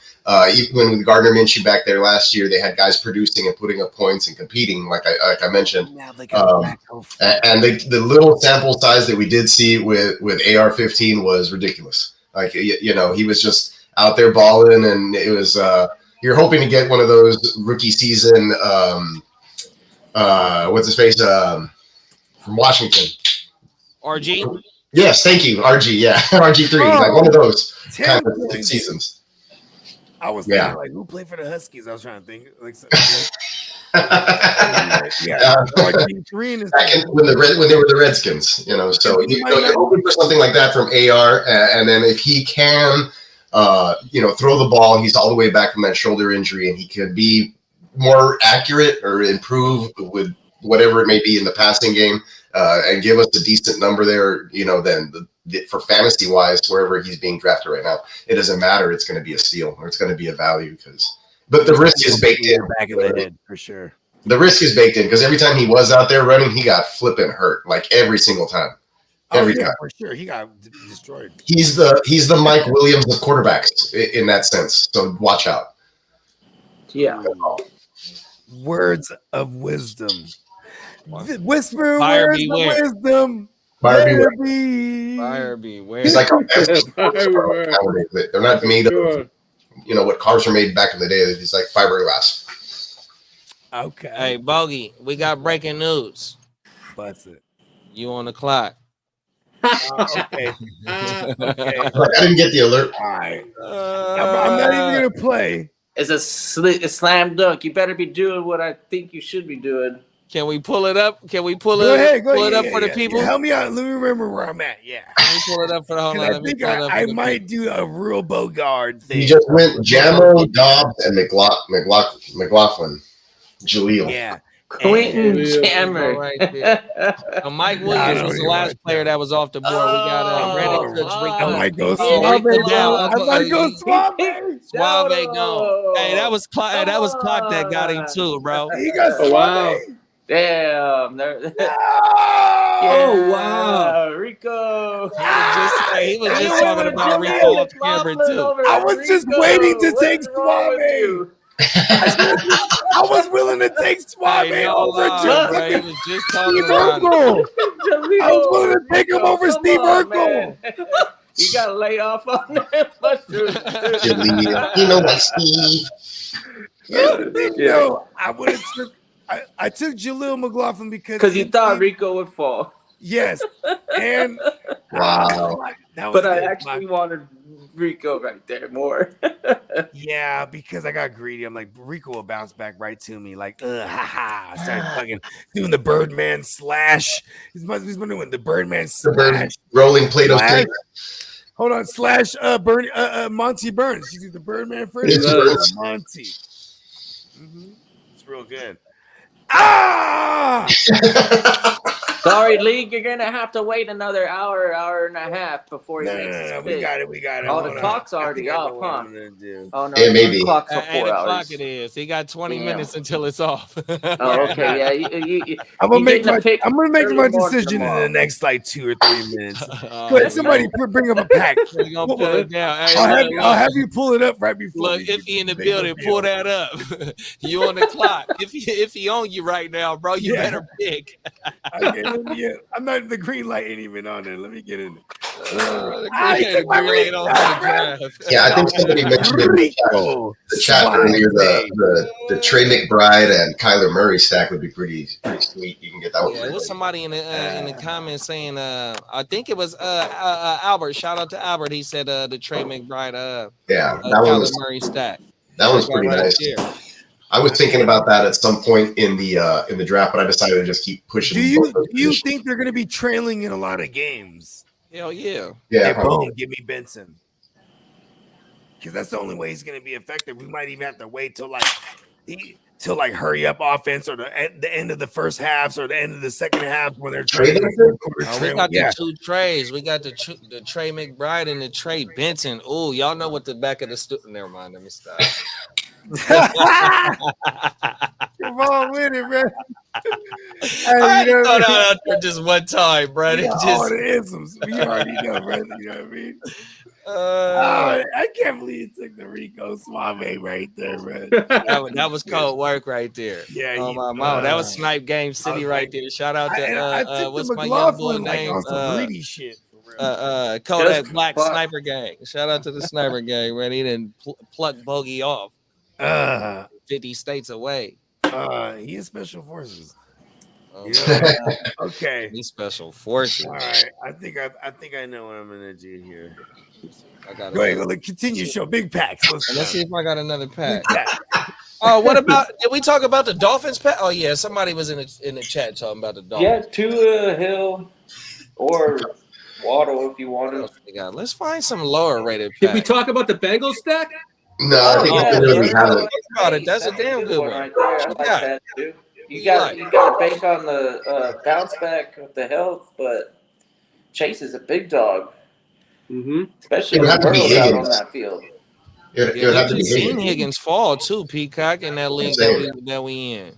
That would have to be the stack that way because even Burrow, I guess, has fallen a little. So where was it at? Yeah, Burrow falls, so it's like I would if Chase falls to me and I have a choice between like say AJ Brown and Chase, I'll probably hit up Chase. I might do Amon-Ra over Chase at this point, but I still think Chase is a top 4 wide receiver. Yeah, I'm pretty high on Chase. I haven't had any draft positions where I'm, in that range, but I think that I would choose him over a lot of those guys. I'd probably take him right after JJ. Yeah, I got CD, I got JJ. Well, I got CD, Tyreek, JJ, and then Chase. No, Chase would be my fifth. I got Amon-Ra. Not mad at it. Chase is my fifth. Yeah, he's sold.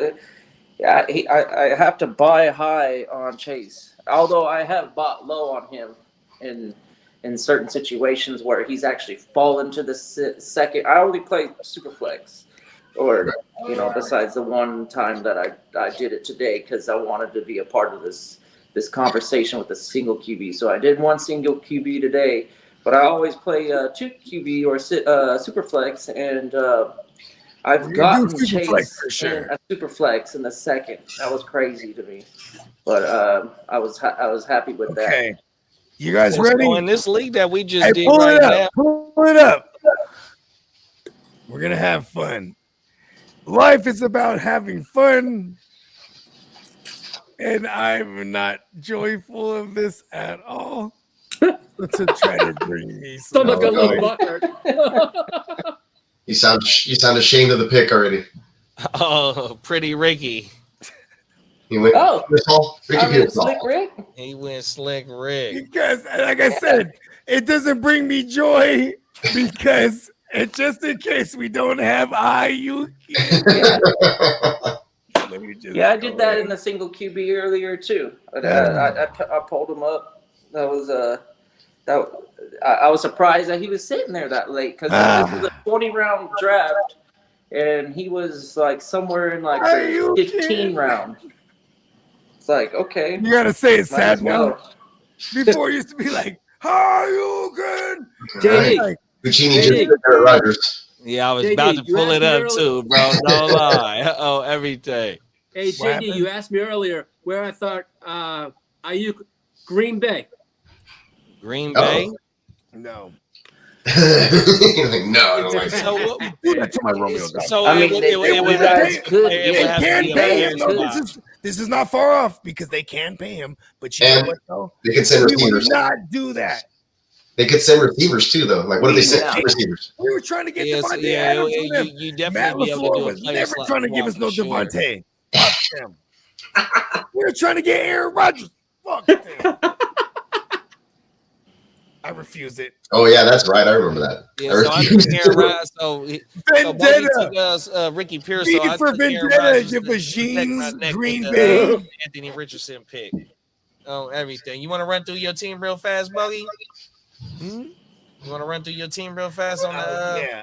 Okay. And then I run through my shit real fast. The 109. I go ahead and JJ. Then I swing around and I have 0 shares of Malik Neighbors. Marvin Harrison Jr. Boom. Hopefully he's his daddy's son. Then I swing back around and my crazy ass would have took Josh Allen in that second round. Boom, here he is in a 4-point passing touchdown league of rushing QB. Give me the best in the business, the Stallion.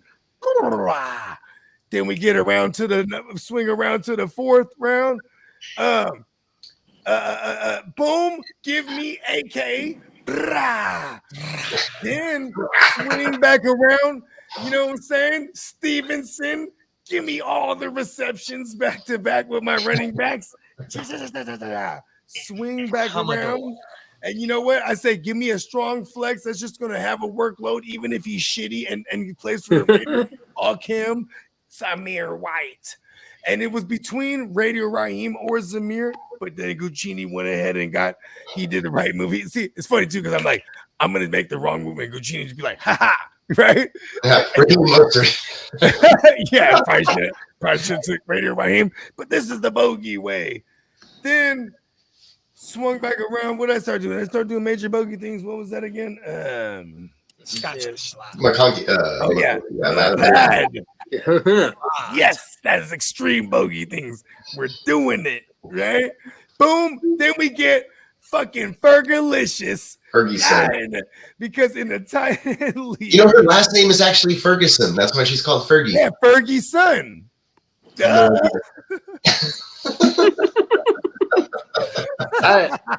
That I drafted out of the 9th round too. So that's funny.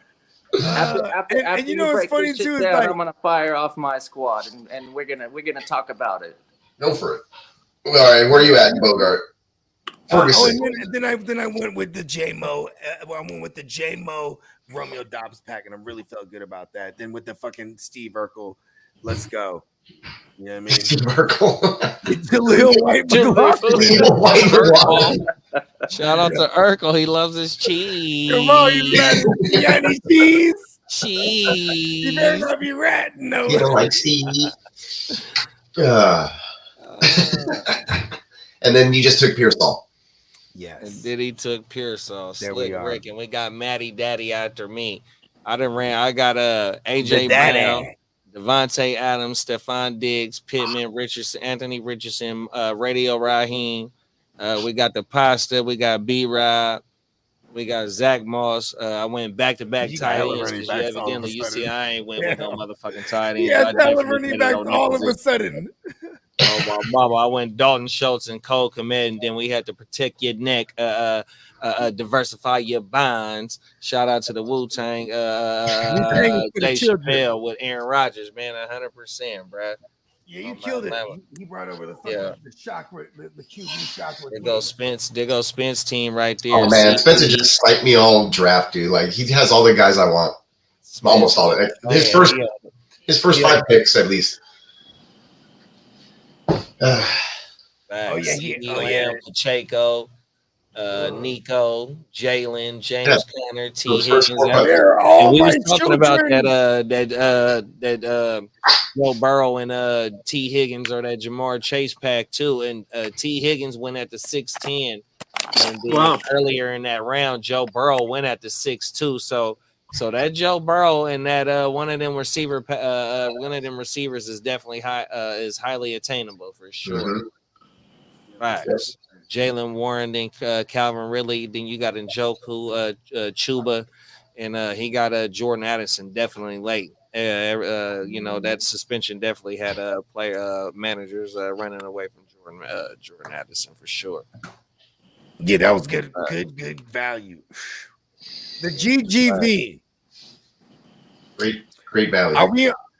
Being that it's 14 rounds, this is why I'm excited because there's gonna be a lot of shuffling and bustling and all kind of shit going on. You know what I mean? 100%. You know what I mean? Like, I don't know what our IRs type of shit's looking like, but you know what I'm saying? Like, because they was trying to throw the IR in the motherfucking middle of the draft. We had to tell them, hey, hold on, no, we gotta wait till the end of the draft to put that motherfucker in. Yep. When I saw that, too, I was like, "Word, Ricky Pearsall." You know what I mean? Ricky Pearsall. That's what I feel like, right? Oh, we got Chase in the building. Shout out to Chase. How come I'm doing that? Why is that with Pearsall? Why am I doing that? Why is that? The aerosol? There it is. That's what it is. The aerosol. He just cracked his name. Why am I doing this? The aerosol can is what is hurting his ass. Oh, he's getting hella high, huh? Bruh. He's huffing. He's shout out to the shout out to He's doing the big Steve. He's doing the big. Man, that's funny. Yeah, I got another pack though. Real cheapy. It is the Devontae Adams and then whoever is that's what I was talking about earlier. It's like round 1 receiver. It's gonna go all to him. And then the ultimate, I don't know if we really touched on it for all the Cowboy fans out there. They're like, what the fuck are you talking? The CeeDee Lamb Dak. Yeah, we talked about it. Oh, we did? Okay. Yeah, we mentioned it. I feel like it's kind of obvious. Like I feel people could pull that off. Yeah, and they're gonna force that one too. Good for them. A lot of people hate Dak. They love CD, but they hate Dak. Isn't that funny? Yeah, it is weird. And Dak's really good. You know, he's proven time and time again. He's, top 10 with potential with high upside, right? Yeah, he was top 5 last season. Yep. There you go. It'd be cool if I see him and he just shaved it all bald. He has the beard, but he has the suction cup things on his temples. Because he's tapped in, so when he puts the helmet on, you're like, "Oh shit!" His brain. Oh man, he's starting to look more and more like Sinbad to me. But anyway, that's another. Oh, it might be his dad.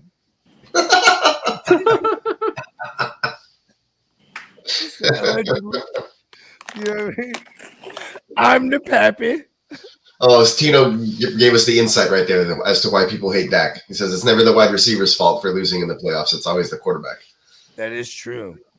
Because then the quarterback always has to take the rap too. Say the offensive line wasn't helping him out. He goes, well, I should have got the ball quicker. When really he wants to be like, man, fuck these guys up. They didn't block for me at all.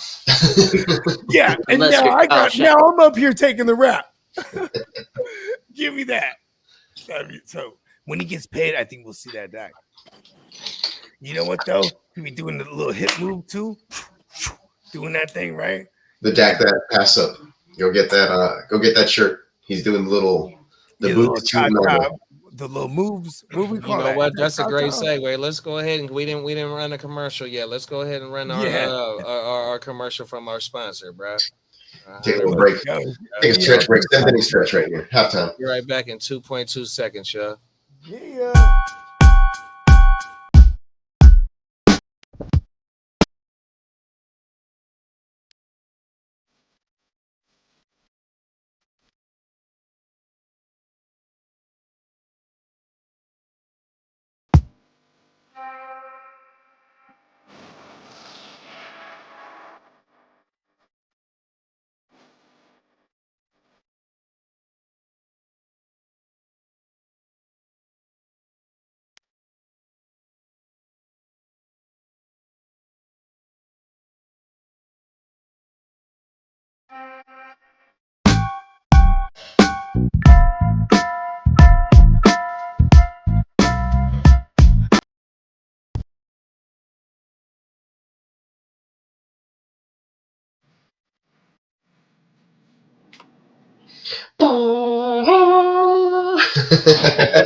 Oh shit, big bro. Oh my mama, man, 100%, man.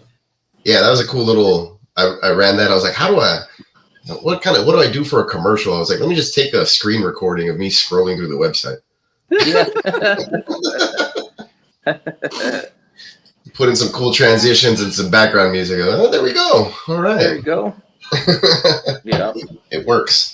It worked on everything. Killed. Yeah, there should be. If you guys sign up, you go to the website, check it out. The first thing that pops up on the screen is an option for you to sign in with your email, and then you're on the mailing list. And then twice a month or so, at the very least, you will get an email when a sale goes up. And then you head on over to the shop, and you can get, depending on what it is, it's like $12, $13, $14, $15 t-shirts, regular t-shirts, and then you can of course scroll through that and get more premium stuff, long sleeves, performance stuff, jackets, throw pillows, mugs, all the stuff that you saw on the site. And it usually gets ready and it's out to you guys within 2 weeks and at your door. So make sure you head on over to the website and check it out. Yep. Good stuff. And I know that you guys have already gotten some merch from me, so really appreciate that and hope you guys rock this season. I got to get a new Herbert one. My dog clawed me. And I went to wash the shirt, right? I washed it. It had like 15 to 20 blood stains. Oh. You know what I said to my wife? Dogs. I know don't order a light shirt. I'm screwed. I have to get a dark one. Yeah, dark shirts usually work out pretty well for me. Yeah. They hide those stains. I'm like, she's like, what's wrong? I'm like, I just washed the damn shirt. She's like, what's wrong? I go, that dog clawed the crap out of it. Yeah, blood's tough to get out. So. Yeah, I just said I'll just use it as a night shirt. I still need one of all of us as like maybe either like Voltron or the Avengers, some kind of like that'd be dope. Hey, Peacock, I'm gonna get one of those Josh Allen shirts. Oh yeah, that one's dope. When he's on over the table. Yeah, I'm gonna get. I think I was thinking, do I want a red one or do I want a blue one? I'm a blue person, but I think I like the way the red look. Oh, okay. I see what side that you ride for. I know. Hey. Now they pop in all those colors. Actually, that's a real good design. It looks good in almost all colorways. Yeah. And the cool thing about that one is actually the cup that he's jumping over on the bottom, it's transparent. So whatever color of shirt you get, that's what color that cup is going to be. Oh, nice. Yeah, little nuances that you throw in there and give people something cool to look at if they're really paying attention to the designs on there and stuff. But yeah, go on and check that out. We also have I got like 5 or 6 guys from my league watching our shows.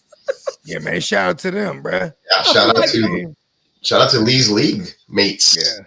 Appreciate y'all. I mean, because you know what, man, shout out to all the fantasy leagues across the universe, because you know what I'm saying, like, it's all a bunch of, especially for us grown men, and we all have the common denominators. We go to war in this thing. Yeah, draft prep right now. I mean, you guys got to see us making some picks in a league that we're in right now. So first one, like I said, first one for me, first redraft. Is there preseason games tomorrow? It sure is. Yes, one game. Oh, I forget who it is. I think Patriots and Carolina. And I think isn't Pittsburgh Friday night? I think so. Yeah, I think there's games on Friday and Saturday.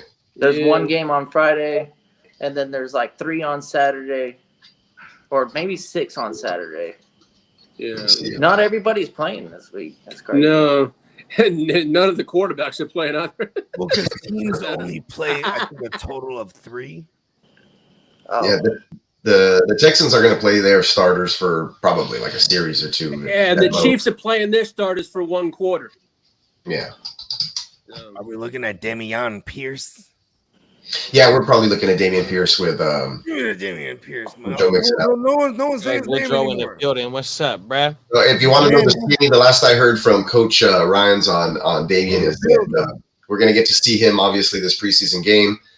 He did lose a little bit of weight from last year, trimmed down. He looks. They're hoping that he looks, or that you're going to see him. He got a gun on him. His exact words were, "You're going to see the new old Damian Pierce," which he's probably talking about his rookie year. The scene, and like he shines in his own run scheme. Oh, we see Malik Neighbors tomorrow. Nice. Okay. Yes. With Danny Dumbass, or are we seeing the big Drew Lock? Because that might even hurt. We're Danny probably going to Dumbass. see Drew Lock, I guess. Ooh, the big Drew, the big Lock. I had Drew Lock as my like 4th quarterback in the league, and you could only like carry 3. And I had one guy on IR, and he came off, and I was like, man, I have to cut Drew Lock. So I felt kind of bad. Who's the IR guy? Aaron Rodgers. Yeah, peace. Peace be with you, like it's a church. Peace be with you. Peace be with you. Yeah. Man. And then I think I shuffled in Gardner Minshew over Drew Lock in some of that. Did the same thing because it'd be like Minnesota. Now you hear like AC/DC when you see fucking. He's like in slow motion with his hair is waving. You're like, man, that's when you see Gardner Minshew. Like, yeah. Yeah, I mean, I bet you see Gardner Minshew at least a couple times this season, and if anything, maybe an extended run. Like always, he's just one of those. Probably he's like a high-end backup. Lee, hit us with that news. What they're talking about the old. I don't even want you to say this because Bakes is watching, but shout out to our man Bakes. Like, give us the freaking Raider news on the QB shit right now. Oh, that's stuff. Aiden, so it's Minshew and O'Connell's at the battle going on? Yeah, and both of them actually are sucking it up too. They're really bad. They both looking boo-boo. Yeah. Oh, they're not looking good. It says here, Gardner Minshew continues to struggle at training camp. O'Connell especially is hesitant at seeing the field. Especially. So when he's hesitant, that means he's second guessing his read. No. He's double clutching. Yeah, he's getting he pumping that motherfucker. Devontae Adams don't want that. Well, at this point of the season, the defenses are usually over. Look at this. You look. They are ahead of the offenses. That's what they do say. Then you look over at Gardner Minshew. He has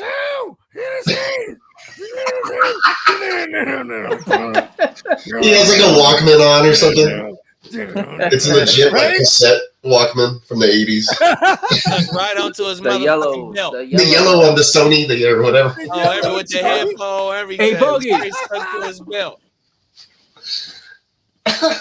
Facts. I used to put mine in my back pocket though. My Walkman on everything. One of my the baggy favorite jeans. things in 8th grade was Outkast Southern Playlist of Cadillac Funk the Music. That was one of my favorite tapes. Still is to this day. But that was on my Sony Walkman, and I had the white window, Peacock, the white and black one on everything. Yeah, my Walkman. Hey, I don't got the it tape. into my. How do they age? They age as well as a vinyl, or they kind of slow down. I don't got no more tapes. I ain't even got no more tapes. Nothing ages like a vinyl. It's plastic. And still, even with vinyl, you gotta keep it in good condition. You don't want the bitch to get warped. Yeah. I used to play. You're a DJ, kidda. The bitches get warped, right? The CD? Oh no, the vinyl. Yeah, but okay. Check this out. I got old school like VHS tape converter right here with old family movies that I'm digitizing right now. Why I love vinyl is because the actual you are the Batman of this podcast. Like that doesn't go away. Oh, and the Tony Stark. That's why I got the sleeve and the Dr. Doom. Look, that's our trip to Europe in the late 90s or early 2000s. So I got to this. That's crazy that it you goes got down that. a little bit. And like the decades go by, you can't even get that shit to work no more. I still got a VCR. Do I need to buy a car that has a tape player in it to find a tape player? So when it comes to this content shit, back in my early 20s, I used to keep a Sony video camera with me wherever party or whatever event we went, me and my rellies, I used to keep it. So what Peacock just showed right there, if I still had the tapes and was able to realize back then, look, man, or not even realize, just, man, tuck them motherfuckers somewhere. Man, the memories like how Peacock got from the trip from Paris, bro, from the early late 90s, bro, I'm telling you, man. Then you get yourself like a capture card, right? You plug it into your computer. And then you plug this into your VCR. Put all those on your channel. Oh yeah, I remember those damn things. Hey, you need to put all those the Europe joints and stuff from your. Man, I'm telling you, bro, you kill them, bro. Man, and see those. So what he put in the thing, man, is they're like 3-hour tapes. Yeah. So imagine how long it takes you to fill up a 3-hour, just a 2-hour tape. And I had like almost 6 hours worth of tapes. It was probably like a 2 years worth of footage, bro. No lie. Just going out, hanging out, and just having all the rallies on. This is like in the early 2000s, bro. You don't have the tapes no more? You don't have the tapes no more? Hell no, they disappeared.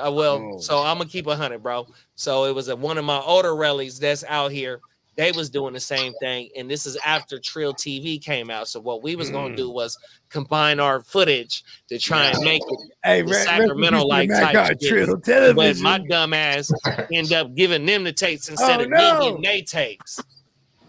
And now the tapes never to be seen. They didn't do nothing. You never know. Somebody might come across them and be like, "Oh shoot, I got your tapes," and like hit you up. You know, sometimes it happens. Oh my goodness! Please, if that is in your please, hey, look, universe now. Please, yeah, it's out there in the universe. There you go. It's gonna come. It's happens. For sure. But yeah, my relatives, I told them I had this stuff and I was going to do it, and I haven't had the time, but I did do a couple of. Yeah, I did a couple of films and I sent them out to some folks, and they're like, "Oh my god, I hadn't seen this in like 30 years or whatever," you know. So that was cool. That's federal, bro. On my mama, that's federal. I have all my old school football games on here and stuff too, but we'll get to those when I get to those. Good old days. I like that, bro. Everything. That's what's up, bro. I mean, because I'll do the same thing too. I'll throw all the old music videos, all the old bogey shows. It's funny because now when I look at the old bogey shows, it's like, bro, we might be able to pull them up. Oh yeah, I've seen some, right? No facts. If you all you got to do is just upload it to your YouTube. So like my dad, on my personal YouTube channel. So my dad, that shit is super dope. On my mother before my dad. People wanted to know if you had a 15-second or 45-second anti-skip Walkman. Oh, no facts. No. So I had a tape and a CD player. So I'm because the Walkman would tape my 8th grade year was the tape, bro. So when I was in high school, it was a CD player on everything. Yeah. But I wasn't walking around high school with no big ass CD player in my pocket. You couldn't drop it anyway. You had to have Jinkos.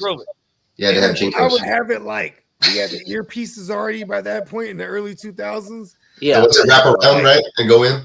I might. No, even I'd be have it watching next X Files. They got the pods too, but they're wired. But they're like the little, like early '90s. They had them fuckers. But you must have had to been putting some, little. Nah, hey, that was No, Our over next the video head, is an bro. alien.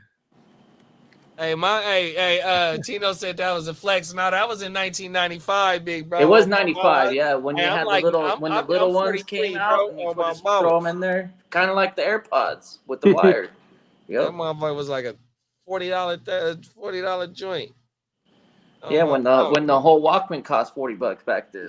Facts. I remember I got one that was a CD/MP3 player, and so I could put all my joints on one CD, and then it had like a digital, like it would tell you what the song is, right? So I had like 100. It would fit like 180 songs on one disc as files, and then I could play the files through that thing, and then it had a little tape adapter, and I put that in my stereo in my car because it was a 1998 Bonneville. It was a big old sedan. Oh, you had a scraper. You had the scrape thing. My first car, bro, and it was like big spokes, little spoiler, tinted ass windows. No question, Peacock was from the mob. Hey, he was riding big. He was mobbing. Oh, my mama with You could fit like 8 people in there back there, anyways. So that was one of those rides, but man, Icon was more of a town car guy. Or a Cadillac. I had all the joints. I had all the songs on there. Like, I would download them or whatever. Take you forever to download stuff back in the day, but put it on a disc and then boom, I'm riding. And I had 180 songs to skip through. It was awesome. Good stuff. But I'd hit the bump, but that thing didn't have anti-skips. You hit a bump and then the joint like skips and goes out. It goes out of whack for a while. I got to skip to the next song. Hey, bro. Hey, I used to be like in class with the earpiece thing. I just be like this. To the joint because I'm right hand, just writing and shit. You know what I mean? And I'm not even writing. I was writing rhymes. Bro, you know what's crazy? I never wrote a rhyme after high school like that. I used to write all kind of shit. And it still trips me out nowadays when I have to sign something. I'm like, oh, shit. Pens and pencils and stuff. Whoa, Tino, you had a polo matching denim fit? So, like, the shirt was denim polo? Oh, yeah, I seen it, bro. He's fresh, bro. Polo denim? Damn. Come on, bro. In the early 2000s, it was denim everything. Remember the rock? Yeah, it was. Shit? It was, yes. Yeah, I was platinum Johnny Blaze. So I rock platinum FUBU. That shit was Sean John. $4 a jean. Oh my mama! If you didn't have platinum FUBU, you was trying to get the regular FUBU. No, the regular FUBU. What's the other? The iceberg. So iceberg and platinum FUBU was going crazy. Hey, I remember I was wearing Mecca and a Kufu wearing. What up, Kevin? You know what that means? Yeah. Oh man, sorry, man. I was laughing at the all denim. Carl, the denim chick was crazy back in the night. Hey, what about the cross colors? Okay. Yeah, Hey, Kevin's in the draft, bro. I forgot about that. He has the number one pick too. Because when you talk about cross colors, you got those Jabos because Jabos always have the loud. Oh colors. Yeah, I kept Jabos. They have rocking the Jabos with the different color straps. We're still talking packs here too, actually. No, I'm serious though, because when you had the Jabos and the cross colors in the early '90s, bro, you were hella fresh. No facts. For real, Hey, the starter jackets, come on. Starter jackets, bro. What starter jacket? I used to have a Hornets jacket. Yep. I had a Hornets and I had a Bulls jacket. Bro, I had a Green Bay Packers one because I wasn't a Cowboys fan back in the day. I had a Miami Hurricanes and a Carolina Panthers one. Oh, I had a Miami Hurricanes one too. Yeah, facts. My Hurricanes one got stolen. I remember I had a Ducks joint. Carl Kanai too. Yeah, Carl Kanai goes crazy, bro. Come South Pole. Yeah, I was about to say South Pole and Rocka. Yeah. Rocka wear. Fat phone. Did y'all ever have a Mr. Rags? I'm from San Diego. We didn't need no jacket. Right. My first NFL jacket was a 49 jacket. All day, every day. All year round. I had a Packers starter jacket. Like that was my jam. It was puffy as hell. Like those things are making a comeback too. The starter jackets too. Hey, bro, I remember I used to wear the bubble vests and shit. And then like vests used to be like my thing. Oh, dude, 97, 98. New York, right? Bogart. I was in New York in July. I'm in New York, and I had a vest for every day of the week. we were in we were in Manhattan, and we're at a comedy club. It was like a fucking like cellar type of joint, and the comedian, he was from Harlem, and he was getting on me. He goes, look at this guy right here.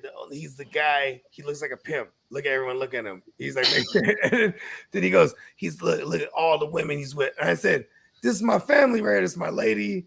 This is my woo wop. And he goes, damn, this guy's cold. Look at him. He's pimping his whole family, right? I'm with, like my lady, my sisters, my cousins, right? But I'm the only man. Like, look at him. And he's like, what? He's like, it's June in New York, but I got like I got a bubble vest. And he's like, and I got the white stunners on, right? He's like, he looks like an Arabian Kanye West. And he's like, he goes, you're wearing a bubble vest, right? He's like, so your arms aren't cold, right? Bro, you were out there looking like Nick Casario, bro. Arms aren't cold. He's like, so why the vest? He was like, you got your New York hat. You think you blend in? He's like, think you blend in. He's like, those Yankee caps. And I go, oh, we're from the Bay. He's like, oh yeah, see, he's a pimp. Like as a person, he's a pimp. He's a cold pimp. Family. He's like, he was getting on this, man. That shit was funny. I'm telling you, but you showed up looking like Casario with one of the bubble vests, right?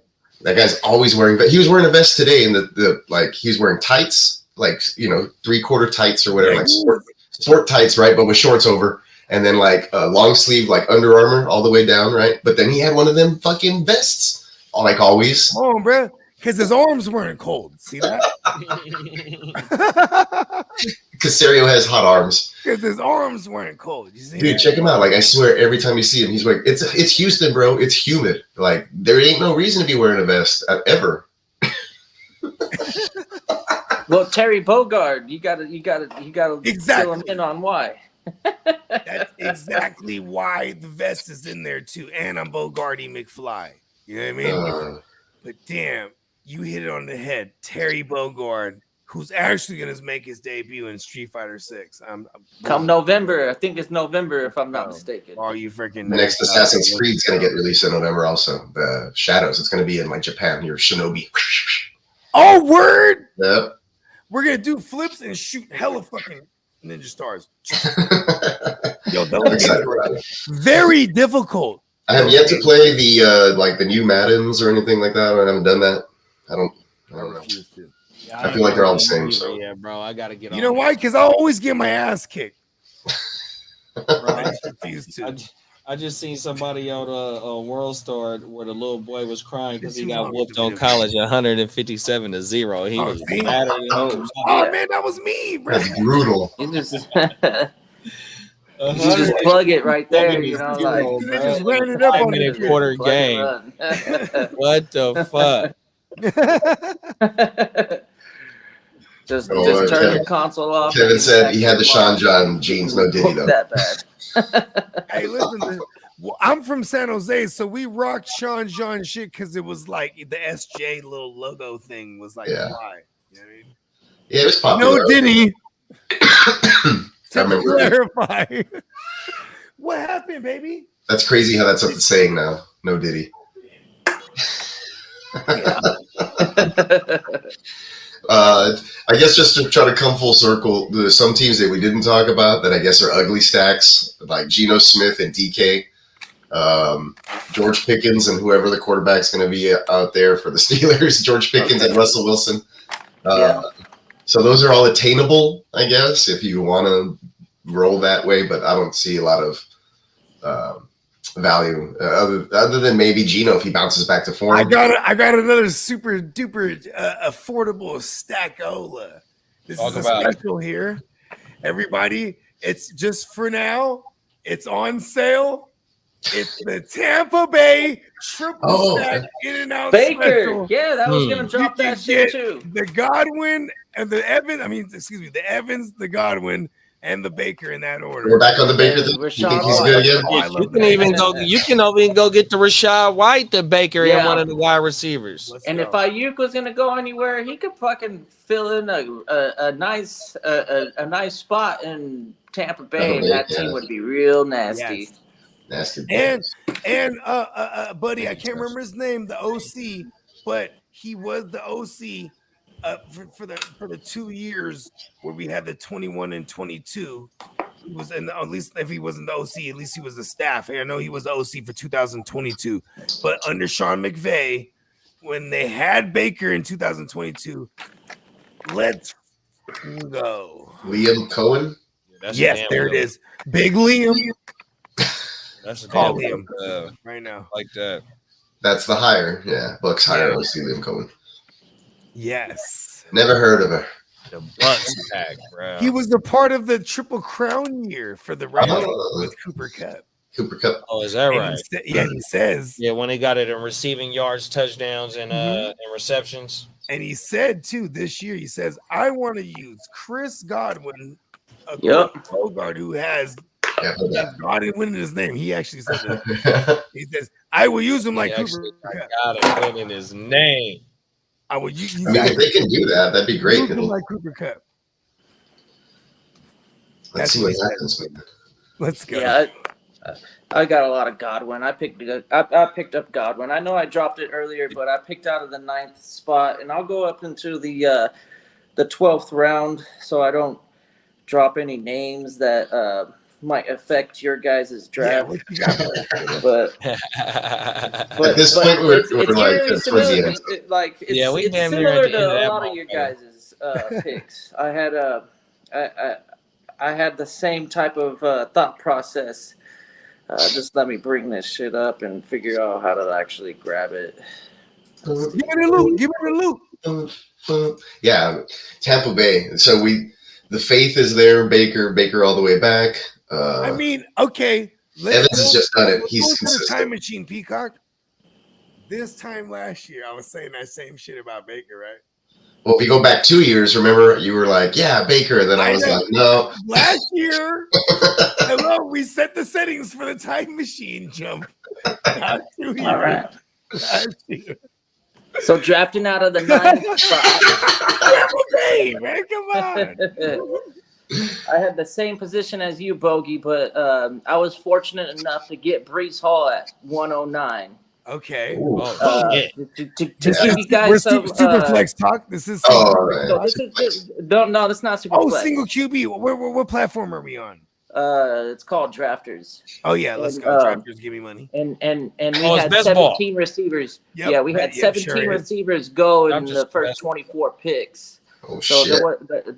There wasn't a whole lot of quarterback, running back action in those first 2 rounds, but I decided to fire off two top hitters. I went Breece Hall, Saquon in the 2nd, and then since I was kind of like fading the wide receivers and just going to pick whatever came to my way, I picked up Laporta.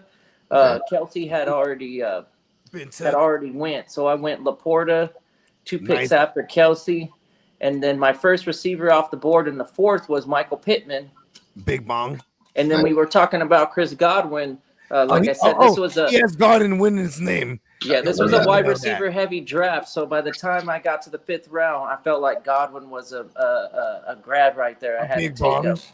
Yeah, and then I wasn't expecting Stroud to be there in the 6th round. I thought he was going to be somebody that would be gone by then, but if Stroud's there in the 6th round, I have to take him. I noticed that he went in the 3rd in your guys' draft, so I'm pretty happy about that after the fact of seeing where he went in your guys' draft. Stroud family. I like that, the Stroud family, and it's all of them. Oh, that's a damn good team, man. Right now, if you did it right now too, it'd be like Joe Mixon. He's like in like a wheelchair or something, like in recovery. And I'll just fire off the next 6 real quick. Stevenson in the 7th, Josh Palmer in the 8th, Dontavian Wicks. We were talking about Green Bay receivers for a little while. I picked him up in the 9th. In the 10th, I got Jahan Dotson. In the 9th. In the 11th, I took Nick Chubb, and then in the 12th, I took Ricky Pearsall. So There you go. Slick This is Rick. best ball. I like that. Slick You Rick, got to go yeah. crazy.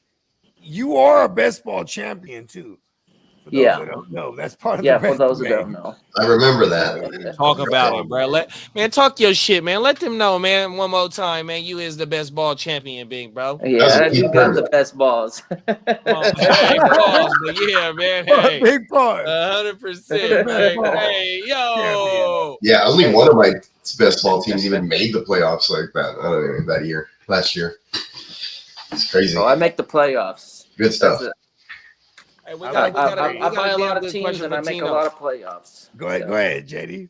Tino said, what top 5 ADP player do you think will not live up to the ADP?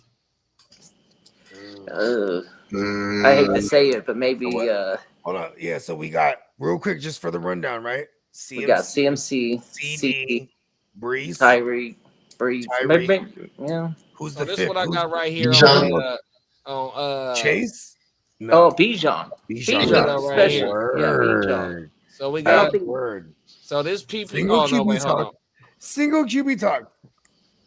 Single QB talk. We got C-Max, single QB talk alert. Tyreek, Reese, and Jamar to round out the top 5 on Fantasy Pros, and then you got the different platforms across the board right there. So if I gotta go right now, I'm gonna say either Christian McCaffrey or CD, just based on one is dealing with the injury and one is not in camp. I think these other 3 will be all right. Tyreek, Reese, and Jamar. Oh well, Jamar's not in camp. Oh well, Jamar's in camp, but he's not participating. He ain't tripping. He's the big Chase Bang. Big Chase young Bang. James Morgan. JP Chase. He's young JP. Yeah, I gotta go with CMC right here. I have a lot of CMC. Anytime I get the first overall, I do kind of like just fire it off and get them. And then I was fortunate enough to get CMC in like the 4 and the 5 spots in 1 or 2 rounds, but the bus with CMC. His age, I think it's the 28-year-old running back. Well, that's it. Not only that, but how many times as a number 1 overall fantasy finisher repeat, right? You're crazy. Brees is coming up, man. I think he's gonna potentially be the RB1. He's got a better shot of being the RB1 than anybody not named CMC. Yeah, I guess that's a valid point. Maybe I'm gonna say the buzz is Tyreek Hill, because we expect record-breaking 2,000. Wow. Wherever I draft you, Tyreek Hill, if you don't give me 2,000 fucking yards, fuck you. All right? Bust. Fuck you, Tyreek. I love Tyreek. Fuck you, Tom. Yeah. You give me 2,000, wow, or otherwise don't even call me.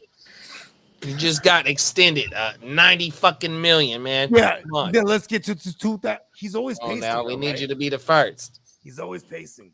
I think he's actually in the inverse of this, me being like trolling. He's actually the value, because he's probably going to go on the back end of the top 5. More than likely. Someone would be like, because they'll be like, oh, I had him last year. Fuck him. You know what I mean? I would say Jefferson, if there is still a culture out there that brings him in a top 5 in a single QB. He doesn't, though, but in our circles, but right. We're gonna see that. Like once they start saying, "Oh, JJ's looking good," or seeming, you know what I mean? Camp reports, whatever it is. That's the guy I think that will bust us, bro. Just in the first round in general. No, 100%. There's no way that I'm taking Jettis over Amon-Ra or AJ Brown. You feel me? And those are the 2 wide receivers that's going after him, mixed in with Bijan and Saquon. You got Jettis, you got Bijan, Amon-Ra, AJ Brown, and then Saquon after. So if Jettis is going at the 6. If we're talking Tyreek Hill, I'm talking 2,000. Wow.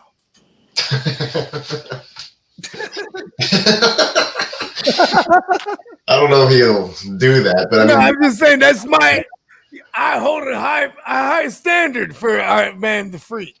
I think if he just keeps doing what he's doing, he's going to return his ADP and be great for you, right?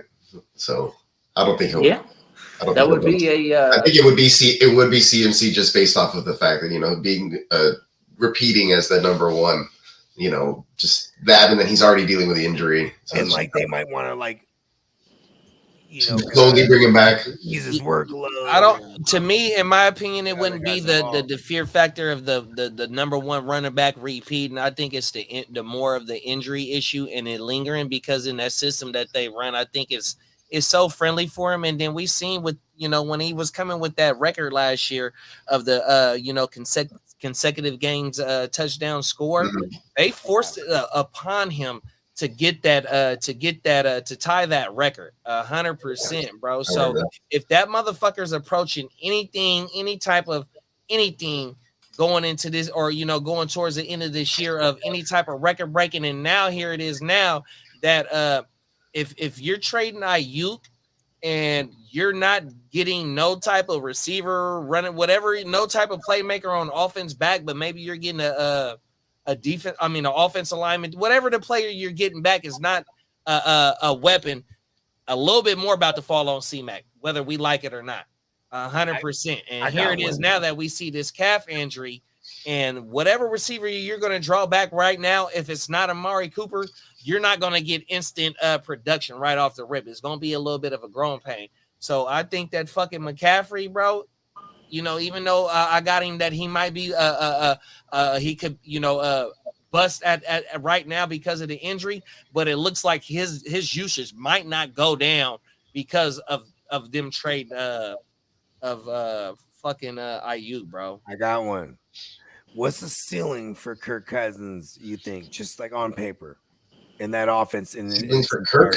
Yeah, and in its entirety over there in Atlanta. Low 4,000, He's a 4,000 yard passer, right? Without even looking at the schedule and just knowing the division, they should be in the mix, right? As long as like, and they got them as their over and under is 9.5 right now. If they're whooping ass early and often, and even to whipping ass to close games out, that might hurt Bijan, because we might see Tyler Algier Al-Boo-Boo. Oh, yeah. You know what I mean? That could take away. Probably not as much as we've seen from him already, though, with Arthur Smith, which just, you know. But still, though, to close games out if you're winning is what I'm saying. Oh, okay. You know what I mean? Like, and then because there is a scenario, like when you see the Niners winning and the CMC's sitting down, more than likely CMC already contributed to get us this lead right now, right? Yeah, he got his touchdown for the game. Now we're gonna take it to the skies a lot more with Cousins theoretically, because this is what he does. Yeah, but I can't put the Atlanta Falcons tier of caliber of team in the Niners, you know, in that level to where I think automatically that they are gonna be up in maybe 50% of their games, or maybe a 60%, maybe, you know, even if it's a 50%, I mean, that's still a good amount to where it might hurt Bijan, but you know, it's the greatest reverse jinx. It's a straight up hype train. You got a hype receiver, you got a hype tight end, you've got a hype running back, and then the quarterback could maybe like bring them all together and achieve the hype. And if it does, then Kirk could get like QB5. Yeah. Well, I feel like this situation is super similar to what we were talking about earlier with the Jets just recently. Like, if you look at it, you got two players going in the top, you know, first round, basically, with the running back and the wide receiver. And we're expecting them to be elevated because the offense will be elevated because the quarterback play should be better than what they had previously. And both of these guys are older statesmen coming off of Achilles injuries in Aaron Rodgers and Kirk Cousins. So it's like the exact same situation, I feel, except maybe the Falcons may have a few more actual weapons in the perimeter as far as folks that they brought in. The buzz, like you said, the hype may be a little bit higher there in Atlanta, like Kiddo was saying. But to bring it back to what Tino was talking about with Brees being a bust here, he said he feels like he had a good year because they didn't have any other options really, and the quarterback play was bad. Well, then I feel like with better quarterback play now or whatever, then you're going to see lighter boxes. You're going to have more scoring opportunities. He only had like 4 or 5 rushing touchdowns last year. The other 4 were receiving, you know. So Just that, and then Aaron Rodgers' tendency to actually throw to the running back or set up a beautiful screen game, like they used to have with the Packers would run all the time. So I just feel like the opportunities for him to go up, like Kiddo was saying, him just be better. He finishes the RB2 last year. I mean, so it is the meeting those expectations again. But like you said, if anybody's going to beat one, he's the guy who probably has the best chance besides CMC. So I don't see the bust opportunity or potential being as high as anybody else in that other top 5 that we're talking about. Nah, I think Bijan is a much bigger buzz because we're talking about Bijan and Brees Okay, Hall let's go. The way in draft situations, they're probably going back to back, vice versa in terms of personal opinions, but I will never draft Bijan over Brees. Like that's just I did it. Something. But we also got to remember they brought in Braylon Allen and Isaiah Davis as well too, though. So they brought in eventually they're going to also want to dial Izzy his sat the bench the whole year. Izzy was a highly touted prospect. Like he came into the hurt though. Yeah, well, now he's getting faded off the team. He's completely the fuck out of there. Because let's go, Brandon, whatever his name is, he's a hog. He's a big Braylon Allen. And Isaiah Davis. Isaiah Davis hit for 1,500 yards and 18 TDs. Brees Hall was the number one running back. What was it? Wasn't too long ago. And Bijan was the same thing where he was usually going number one in your rookie draft. But see, the thing is with Bijan is though it's a reason why he went top 8. You don't get too many of those type of running backs. Those are generational talents. And Bijan, I always say, I'm always double back on this, is that Bijan had a 69% snap share opportunity in his rookie year, 100%. There's no way that they're going to go ahead. He's one of the reasons Brees was injured, though. That was the big thing. Brees was injured. No. He's talking about his rookie year. He's talking about his rookie year even before. Yeah. I'm talking about Bijan, though. Bijan's rookie year. Bijan's rookie year compared to Brees was healthy, he would have gotten first last year draft capital too. Yeah. So, but like in fantasy drafts, though, he was still going He was going 101 overall. Like it was him and Ken Walker, and usually Brees Hall was getting the edge because of the production that was out on the field, and his real life draft capital was hurt because he was injured.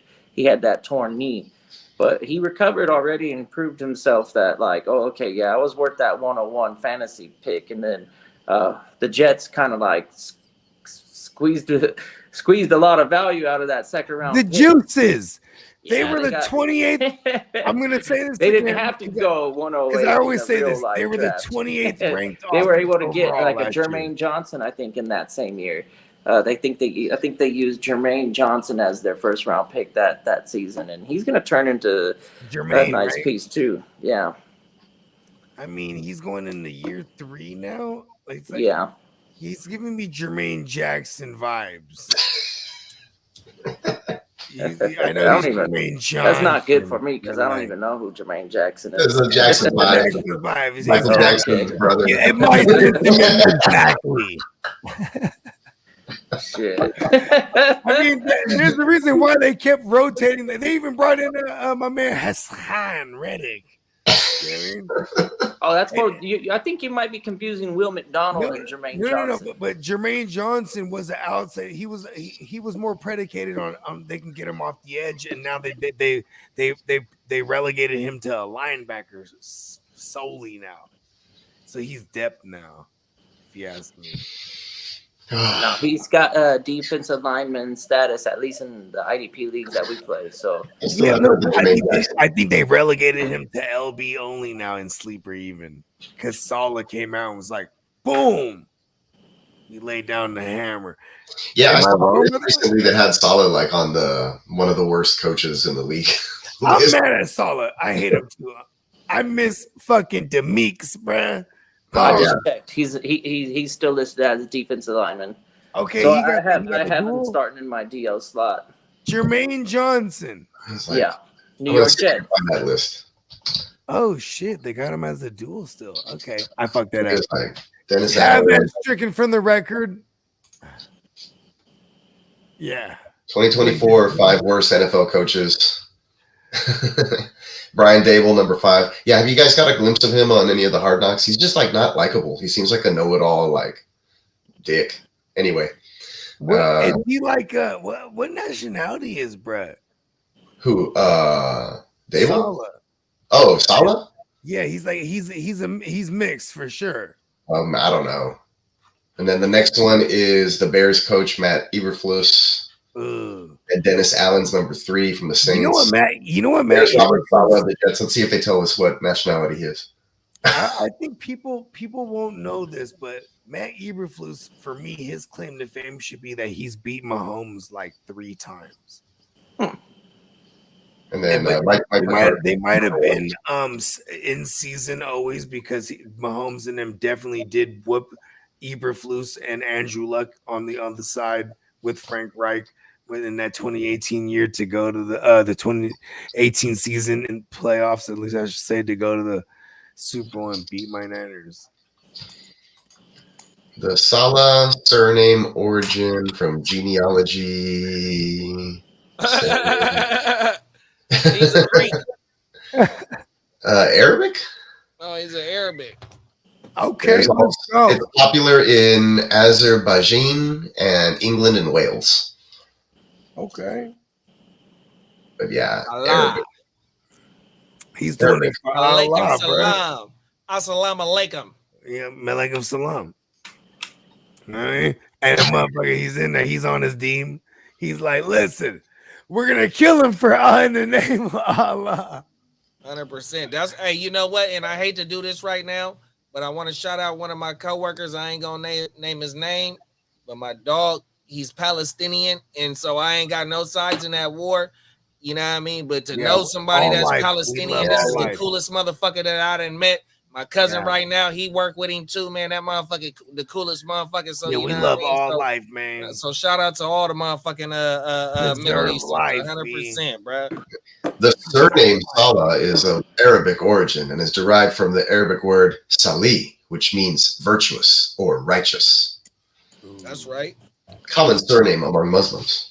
And we giving y'all that righteous fantasyism only on the fantasy playmakers on Wednesday nights and on Tuesday mornings and Friday mornings on the Wake Your Game Up 100%, bro. And then we start out your weekend with the OJ and the Blunt 4 right on there. Come on now. On the Hard to Start. Hey, listen, bro. And you know what's dope too? Born to Lebanese immigrants.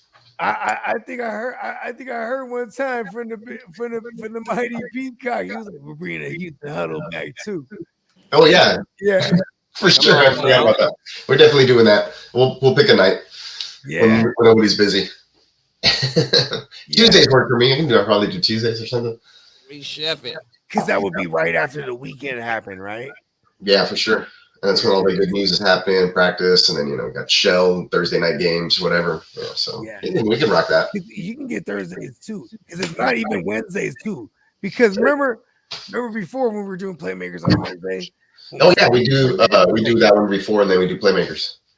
See, even that though too, like if Playmakers during the year becomes, you know what, we'll talk about that. We'll put a slash or a hyphen. Yeah, that would be dope actually too. Just bing dang, yeah. I need to do something. I need to do something with our man Justin. That way, I can do the P clock something with that. While we're just shooting this shit, because I have some regrets in this homies draft, because like I am simulating an actual draft before I ever did any mocks. I have actually been on several mock draft shows where I'm just grading everyone. Can I tell you a cheat code? Yeah. Can I tell you what I did on the homies league? So you know how I had the 8 pick and it's a slow draft. So what I did was I added each pick into a mock. So how everybody picked, I put them first 7 picks. Then I made my pick and I just simulated. He was running the Sims. I see how that shit was gonna go. I did that shit a few times. Yeah, that's bro. good. On everything. See me, I always try to go to the multiverse. I do one of these, right? You all good here to the streets. You already know, right? I start trying to feel it out. Pause. And then it was crazy because I definitely didn't see me getting Jefferson at the 1-9. I'm on the flip, bro. Jefferson's on the block. Jettis is on the block, bro. Yeah. There you go. I pulled up the draft board. You said you had regrets. Okay, here's some of my regrets. All right. Let's see where you at. I'm really shrooming yesterday, right? I'm off some Jedi mind fucks. Oh, I know where you're talking about. Somewhere right around. Where is it? Ah, somewhere here. Yeah, okay. Wherever you right before you took David Montgomery. Right here. Exactly. Stevenson.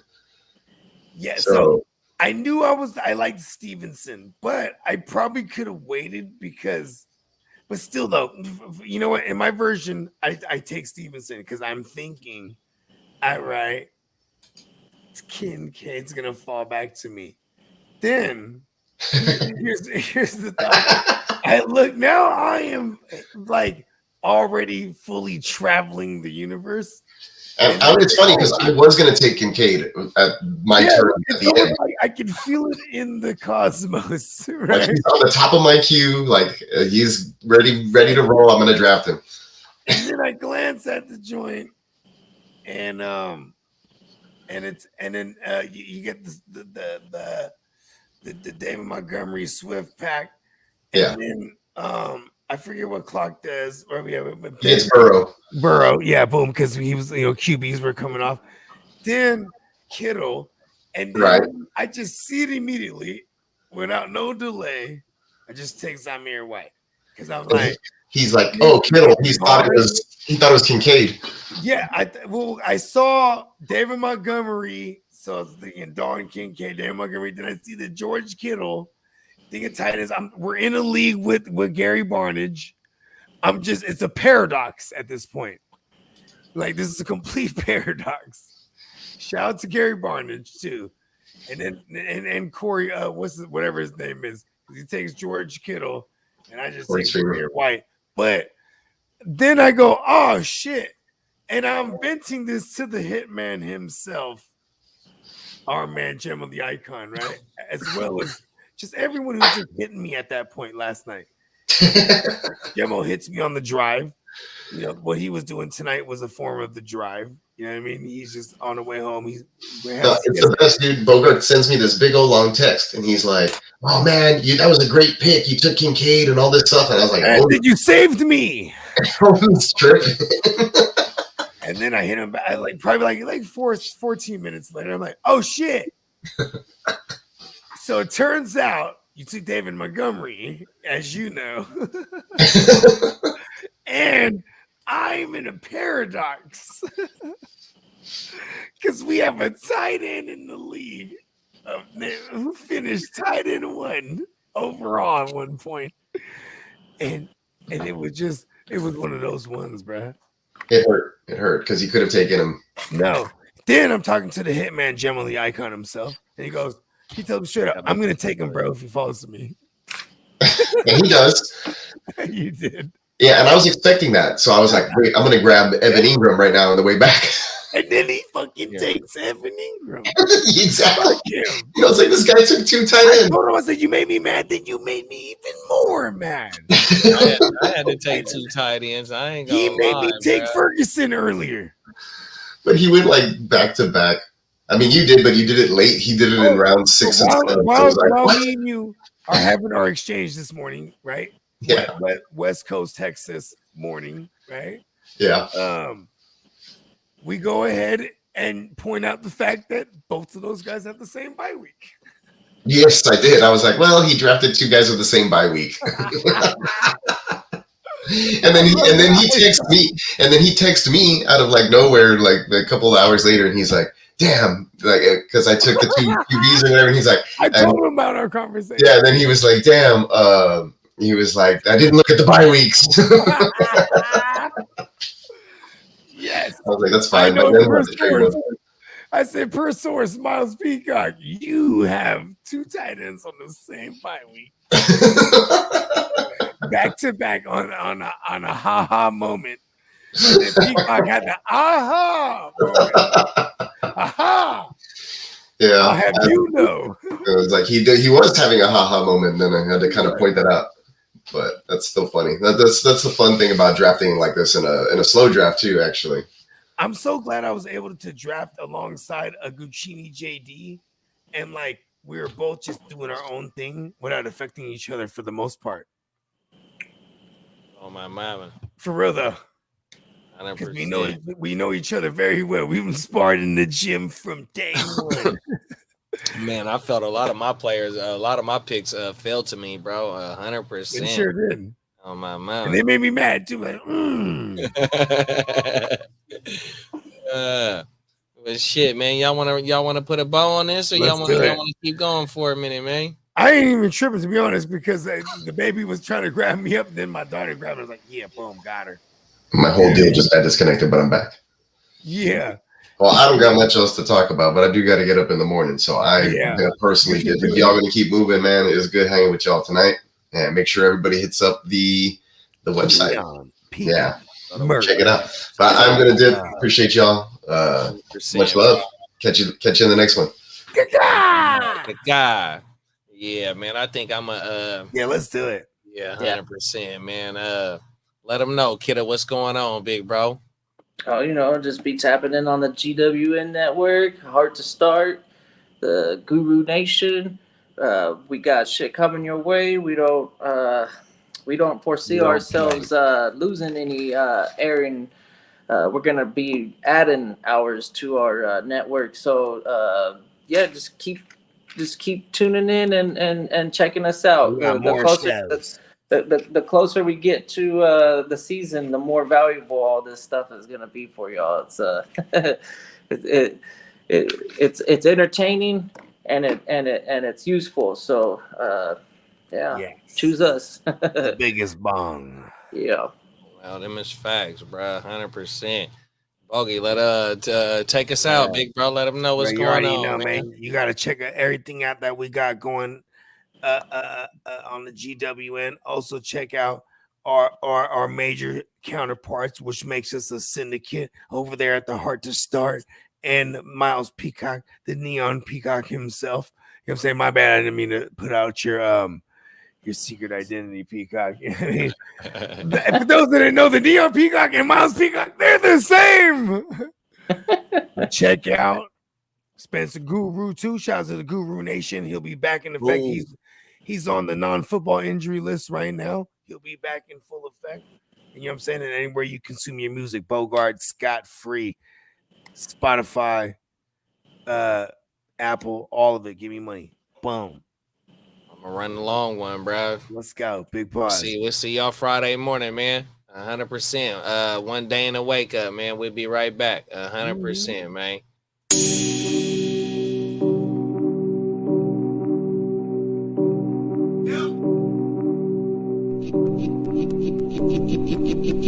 Eureka. We make plays every day, yeah. We make plays every day, yeah. We make plays every day, yeah. We make plays every day, yeah. We make plays every day, yeah. We make plays every day, yeah. We make plays every day, yeah. We make plays every day, yeah. Hit him with the run pass option. I run shit or I shred from the pocket. I'm always shopping, I'm always copping, and always pray I'm falling like leaves an item. Hey, what could I say? I make plays every day. Catch me with a thick one, make her pay what she weigh. And then some. Welcome to my kingdom. Really in the field, never got my feet up. Go hard, push a hard line. Yeah, been around, peep the archives. Yeah. Off top, it's a long grind. You don't need to watch to see that it's hard time, yeah. I'm counting chips, finna take the chip. You counterfeits, better pay attention. I'm about a chick, catch me in my bag. Sunday to Sunday, living that. We make plays every day, yeah. We make plays every day, yeah. We make plays every day, yeah. We make plays every day, yeah. We make plays every day, yeah. We make plays every day, yeah. We make plays every day, yeah. We make plays every day, yeah. Could be one sitting in the pocket. I like to dip and dunk, but I rock.